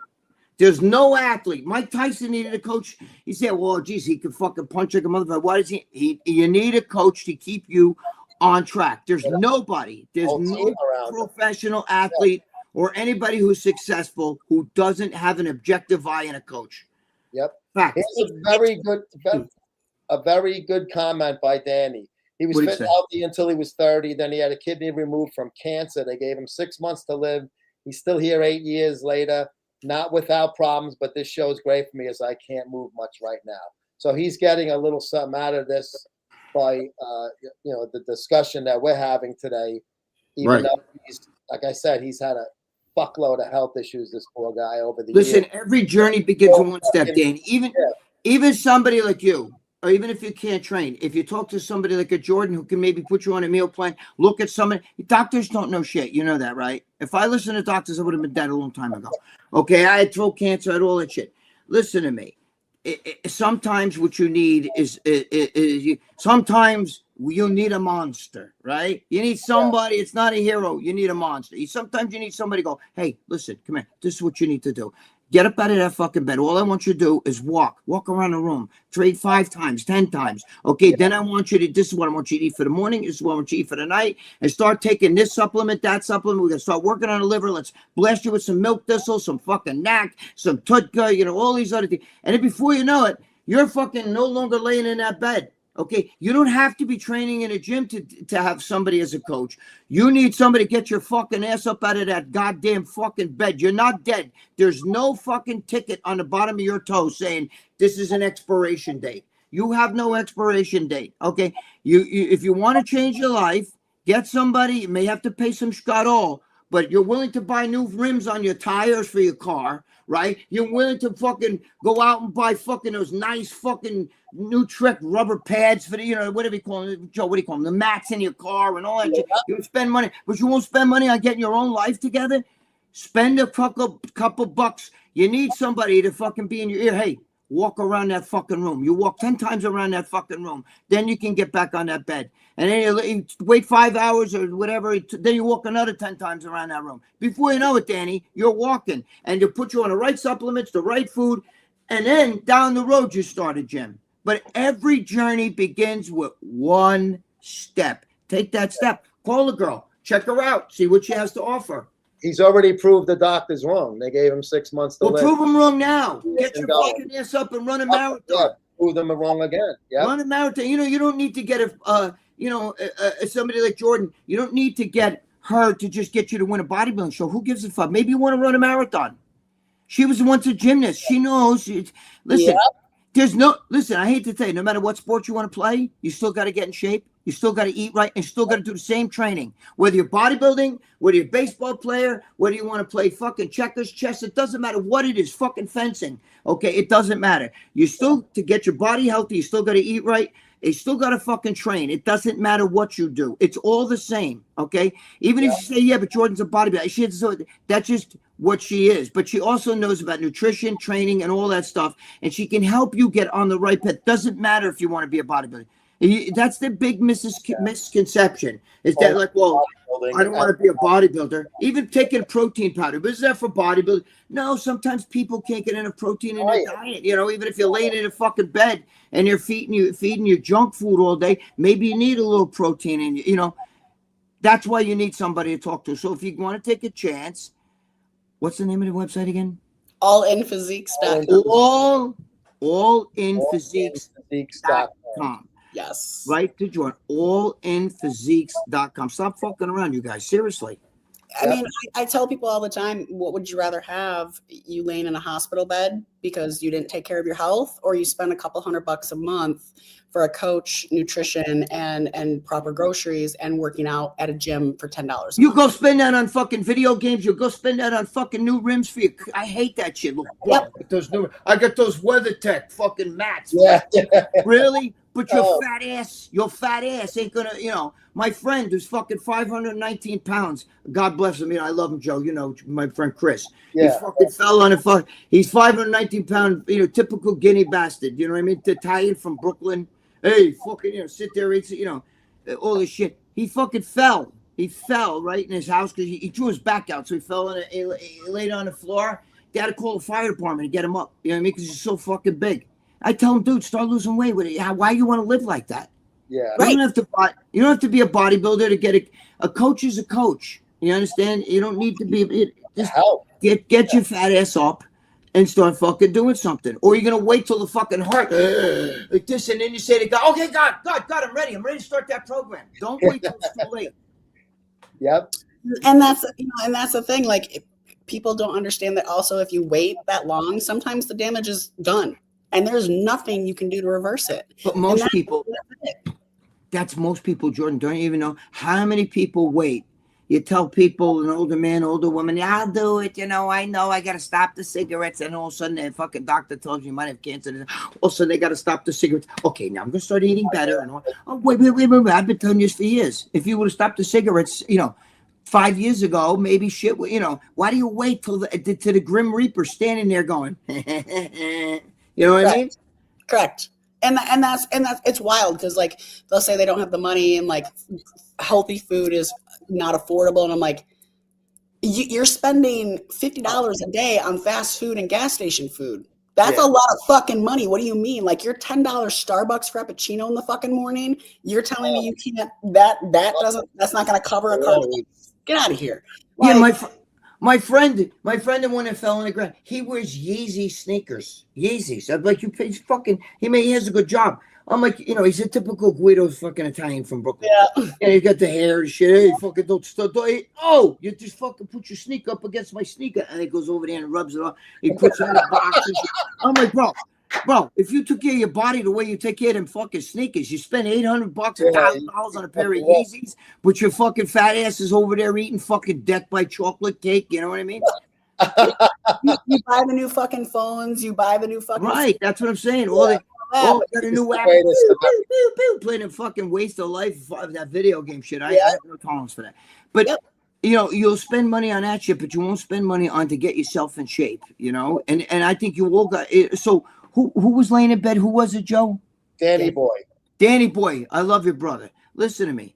Give it a shot, maybe. Maybe that's what you need. You need somebody to break your balls a little bit and say, hey, Dan, get the fuck up off that bed. I don't want to hear him. Yeah, but I'm tired. You know, get the bedpan. Go piss in the bedpan. Walk around with with your ass showing in the back of the fucking gown, if that's what you're wearing.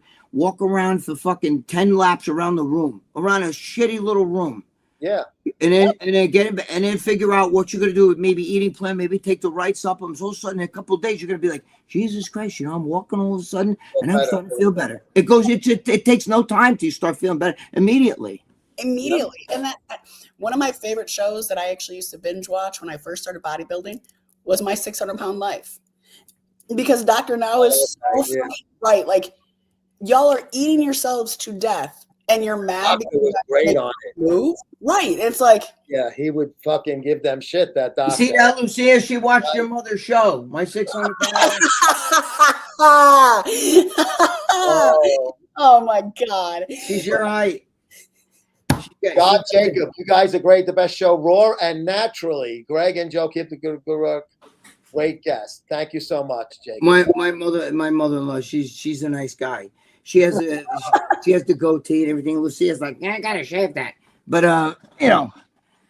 And Well, Joseph, sorry. I love you guys. Love you too, Joe. Thank Oh yeah, you. love you, Joey. I'll see you tomorrow. And here's Melissa. Let's set it up. I hope she's talking about advertising on the Greg and Joe show. Well, we'll work something out. We'll work it out. We'll put her in We'll the magazine and shit like that. We'll work all that shit out. That's Frank not. says she will be great on the cover. I agree. That might be something that we could definitely. You get something like it that's a little steamy, and you know, the cover shot would probably fucking, you know, We'll do it if we can get the cover. We can talk. We'll talk turkey, as I say. That's business. Let's talk turkey. I have a lot of We'll do photos that. in Florida. They're gonna be pretty steamy. So Yeah, that's it. Get some. Nice. Joe always says, "I need quality shots. Get me quality shots." It's Joe. So you get quality shots. Something like super steamy, risque, but nothing like where it's X-rated. You know. But close, you know, get close. Leave something where a guy like because men. You want them to go to the OnlyFans. You know, you don't want to give the show. You know, the show away. It's gonna be a good time, and I got my photographer and videographer Marky Hollett on Instagram. He's gonna be with me the entire 2 weeks, so I'm gonna be doing a lot of photo shoots. And when are you going to Florida, Jordan? I leave on the 4th of November, so like 2 around the corner. Oh, okay. Yeah. So you're not still in Jersey, are you? No, I got home late Monday night. Okay. Oh, all right. Hispanic. So proud of you, girl. I don't know. Did John Livia try to work his way into your room? Gotta love John. Maybe. I love John. I'm fucking around. John's a good guy. John paid for that dinner too. Yes, he did. I think. Oh, I definitely should have went now. I did. I think John paid for everything. I think Lee stole the tip. Yeah, right. Mike O'Hearn said make Lee pay, and I told Mike O'Hearn I think Lee stole the tip. I got to run to the bathroom. You're gonna have the AZ booth at the Arnold. Oh, we're gonna have I do have a booth for a meet and greet for myself, for IFBB Pro Jordaine Sue. It's also going to be a booth for my supplement company, Anthem Nation, and then our coaching team and a bunch of our clients are going to be there representing All In Physiques. Make sure that you advertise yourself as that. I don't just train bodybuilders, guys. I don't care if you're fucking fat and you just want to lose weight, or if you're sick, we can help you get up out of that bed. You know what I mean? Like I'm an all around. I help, just because people right away like, well, I don't know, she's awful big, and I don't want to be. I'm not looking to get like that. When nobody's saying you're gonna get. First of all, I hate when people say that. I say, do you think it's easy to get like that? Yeah. You know what I mean? Like, oh yeah, sure. Yeah. Sure, we're gonna put you on a diet. You're gonna look like that. You know what I mean? It's like no. No, it's not easy to look like that. 95% of my clients are not bodybuilders. Right. So normal clients that are just trying to get a better regular 9-to-5ers. Yeah. That's why you push that. I read that wrong. I apologize. I said AZ booth. She's gonna have a booth. For some reason I thought that. Yeah. I see an AZ there too. Yeah. My boy Frank. I need to go. Best of luck to her. She looks fantastic. Frank, I love you, bro. I love Frank. He's a fucking great guy. Yeah, Joe got that's this. a big motherfucker. He's a good businessman. Big motherfucker. Frank is big. I wore his jacket. That jacket I wore was he gave to me that jacket. The little hoodie I wore. I'm an okay businessman. Who's saying that? Jacob, he says I'm a good businessman, that I got this. We'll see. Hopefully it works out. I think we'll be able to find a nice happy medium somewhere. We're getting bigger. I think she's talking about the company. Oh, as a whole. that's her girl. I can't see shit. I gotta stick in my big face and fucking. I can't see. It has nothing to do with the glass. I mean, I just can't see as it is. It's fucking. I'm old. You know what I mean? All right. I gotta wear the fucking reading glasses. I'll do the comments. That's fine. Danny Boy, nice interview with Phil Heath, Joe. Great job. Yes, I posted the first interview that I edited was the one with Phil. I posted it on the same YouTube channel. I have a bunch of shorts that I put on Reels, Instagram, and YouTube shorts. But I have me and Gregg did an interview, which just became just a fucking conglomerate. Did I fuck with Phil Heath with you there too? Because I know Phil forever, but I mean I was fucking around because everybody always gets him mixed up. Got the video of you saying to him, Sean Ray. Yeah, shit. Well, Jordan was right there. That's why I said to Jordan. I don't know if you remember. That's how I first saw Jordan. She was standing there behind a thing where Phil Heath was. I said, "Excuse me, just 1 second." And I went over to Phil Heath because he was with people, so I figured I want to embarrass him. So I went over and I go, "Yo, oh my God, it's Sean Ray!" And I go, "What's up, Sean?" And then meanwhile I was just with Sean Ray. You know what I'm saying? Sean Ray and I worked together for years. I worked with Sean Ray for how many years? And Phil, we know, forget about it. But Phil's like, you motherfucker. He knew. He's got gout in his knee at the moment. Who? Swole up, Danny Boy. I can get around a bit on crutches. I'm on morphine for pain tolerance. So do some passive thing. Even in bed, do bicycles. Danny, wait a minute. You definitely need some coaching, bro. If you got all kinds of inflammation and shit like that, maybe you should talk to Jordan with a good diet. The right supplements will get rid of that fucking inflammation. Yeah, it'll get rid of that. Legitimate health issues, but he's got the fucking, he's got the wherewithal where he didn't listen to the doctors, obviously, because he's still here. What's he have? Kidney problems, Joe? Kidney? He had cancer in his kidney. Oh, Jesus. Yeah, like I said, he's had some really shitty fucking luck, but he's still here. Our clients lost a combined 150 pounds last month. Wow. AJ, fire department. Did they bring a forklift? We needed Nick for that, but Nick, I don't know. They did bring the fire. Jordan, I don't know if you know, Joe was an NYPD detective. Joe's an ex-NYPD detective. Joe, right here. Joe. This Joe. He's an NYPD detective. He's going to arrest you after the show. I have fur-lined haircuts for the ladies. No, but Joe used to be a detective. And boy, in Brooklyn, Joe? Brooklyn, Manhattan, and Queens. Yeah. He's retired. Over a long time retired.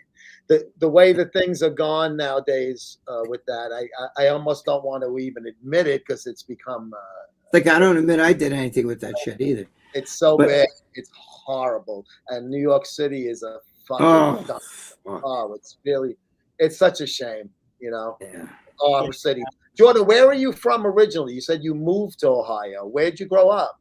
I'm from like the Milwaukee, Wisconsin area. Really? Okay, so you've been a Midwest type person your whole time. Wow, that's pretty cool. Yeah, I was gonna move to Florida or Vegas this year, but like I said, I don't want to leave my coach. I am in a position where I get to see my head coach every day, and that just doesn't seem like something I want to leave, even though I am made for warm weather. I fucking hate the fucking winter, and it's about to hit, and I fucking hate it. Oh, me too. Yeah. The worst cold weather sucks. Right? Snow sucks, but you know what, Joe? I hate the worst. It's getting dark at 4:30 in the afternoon, like summer. I mean, like another month. No. Oh, but before you can even enjoy the afternoon, you're driving home from work or something, and it's fucking dark already. It's like I'm gonna have a little fun, and something they have to watch the ball. No, there's none like the month of like May and June, because in May at like 4:45 it starts to get light out in the morning, and it's light all the way till like 9:30, and that's why they can't shoot fireworks off till like 10. You know what I mean? Yeah, to wait till it's fully dark. Yeah, I love it. I fucking hate this time of year, my God. And everybody with their fucking fake Christmas joy.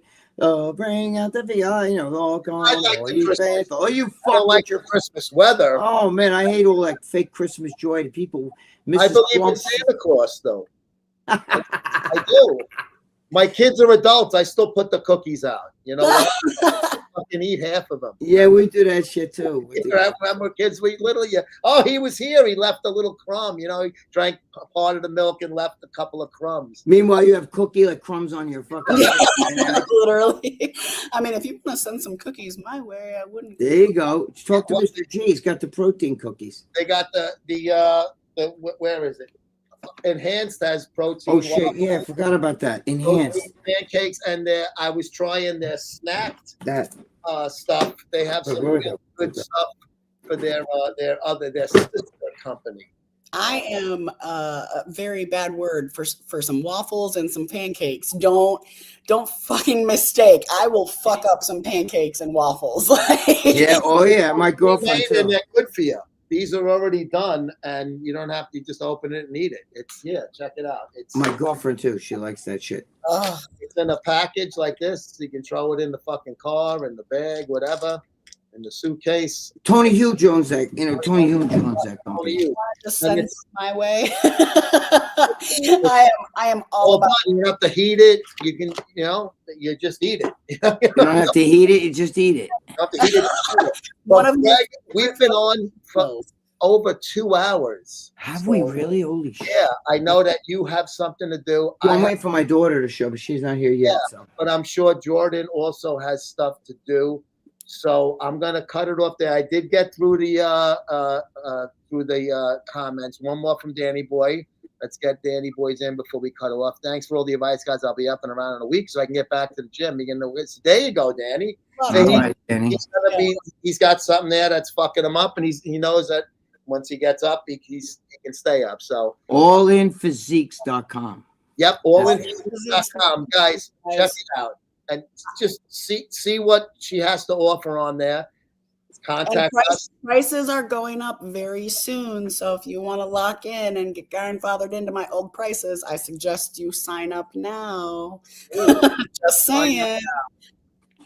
Guys, thanks for the show. Really, I love it. Thank you, Danny. You're welcome, Danny. He's been watching my Instagram for fucking years. He's a really good fucking dude. So he was asking about. I was on Instagram yesterday, and I was saying, Greg and Joe, today we're going to have Jordan on. So he was asking about this show. So I was happy to see that you made it today, Danny. I'll be taking a look. See, we might have 2 new clients for you. Hopefully. We built this bridge here. Talking to you, Danny. And Sandra, I look forward to talking to you too. Yeah. Hopefully. And hopefully we get her in a magazine. That would be really good.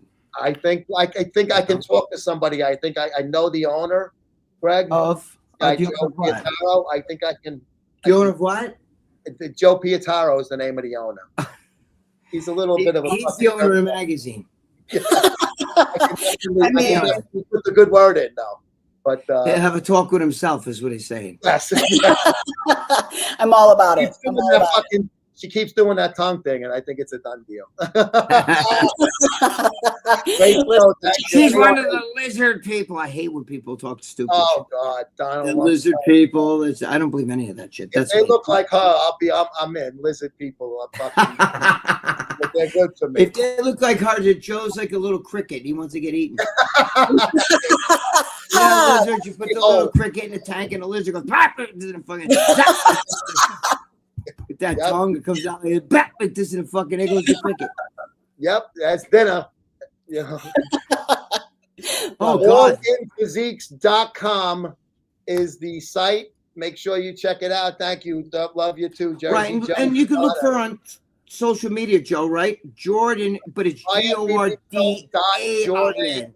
Yes, it's IFBB I say Jordaine, but the way it's spelled. Jordan Sue. It's IFBB Pro. Just look at the all you have to do is just look up Jordaine Sue, and you'll click. You'll see her thing. Just click on the tag where I have the promo for this show. And if you want to go on our OnlyFans, bring your wallet. Yeah, don't be. Bring your wallet with it. Get that credit card, the black card. Bring that one. Your girl wants to have fun in Florida, so make it fucking happen. That's right. She'll get you horny. Your wife will thank you for it. Yes. She'll get horny, and all of a sudden the wife will get the benefits of that. Or you finish and leave her alone. My Yeah. wife, Either which There way. you go. she encourages masturbation. There you go. Now we're She'll buy me a OnlyFans for Christmas. there. You go. There you Maybe go. There you go. that night then. Guys, that's going to do it for us this week on Enhanced Labs presents the Gregg and Joe Show with our special guest, IFBB Pro, Jordaine Sue. Jordan, this was fucking phenomenal. I had a great time. Yeah, Jordan, it was great, man. God bless you. I have a feeling this show is going to do very well click-wise. So, And Jordan, next time you're in town, we'll get John Livia to buy us all dinner again. yes. John's gonna buy us all dinner again, and this Yeah, time that's right. a lot. And this time we won't let Lee go anywhere near those tips. I'm kidding. Thank you for all you guys for watching today. And I did the best I could with the comments, but we got a guest on who was very interesting. I wanted to give her the stage and to talk, and we will have her on again soon, I think. Guys, Yeah, but I don't shut up. I'm sorry. No, that's good. You guys, it was great. I know how to fucking play it. Yeah, you know me forever. You and I forget about it, but I don't shut the I fuck up. was letting her fucking talk. Run DMC wrote that song about me. Homeboy, you never shut up. You talk too much. Homeboy, you never shut up. We'll see you guys next week, Jordan. All I right, will guys. talk to you. Jordan, and- God bless you. If you need us or me for anything, let us know. Hit us up. Right? Hit me up anytime. God bless you. Any help you need, mental help, whatever you need. We love you. And you're a good girl. Keep your chin up. Fuck everybody else. She looks fantastic too. She's She's a good girl inside. That's a good person. I love that. Yep, definitely. All right. We'll see you guys next week. Take God care. bless. Bye bye. Bye bye.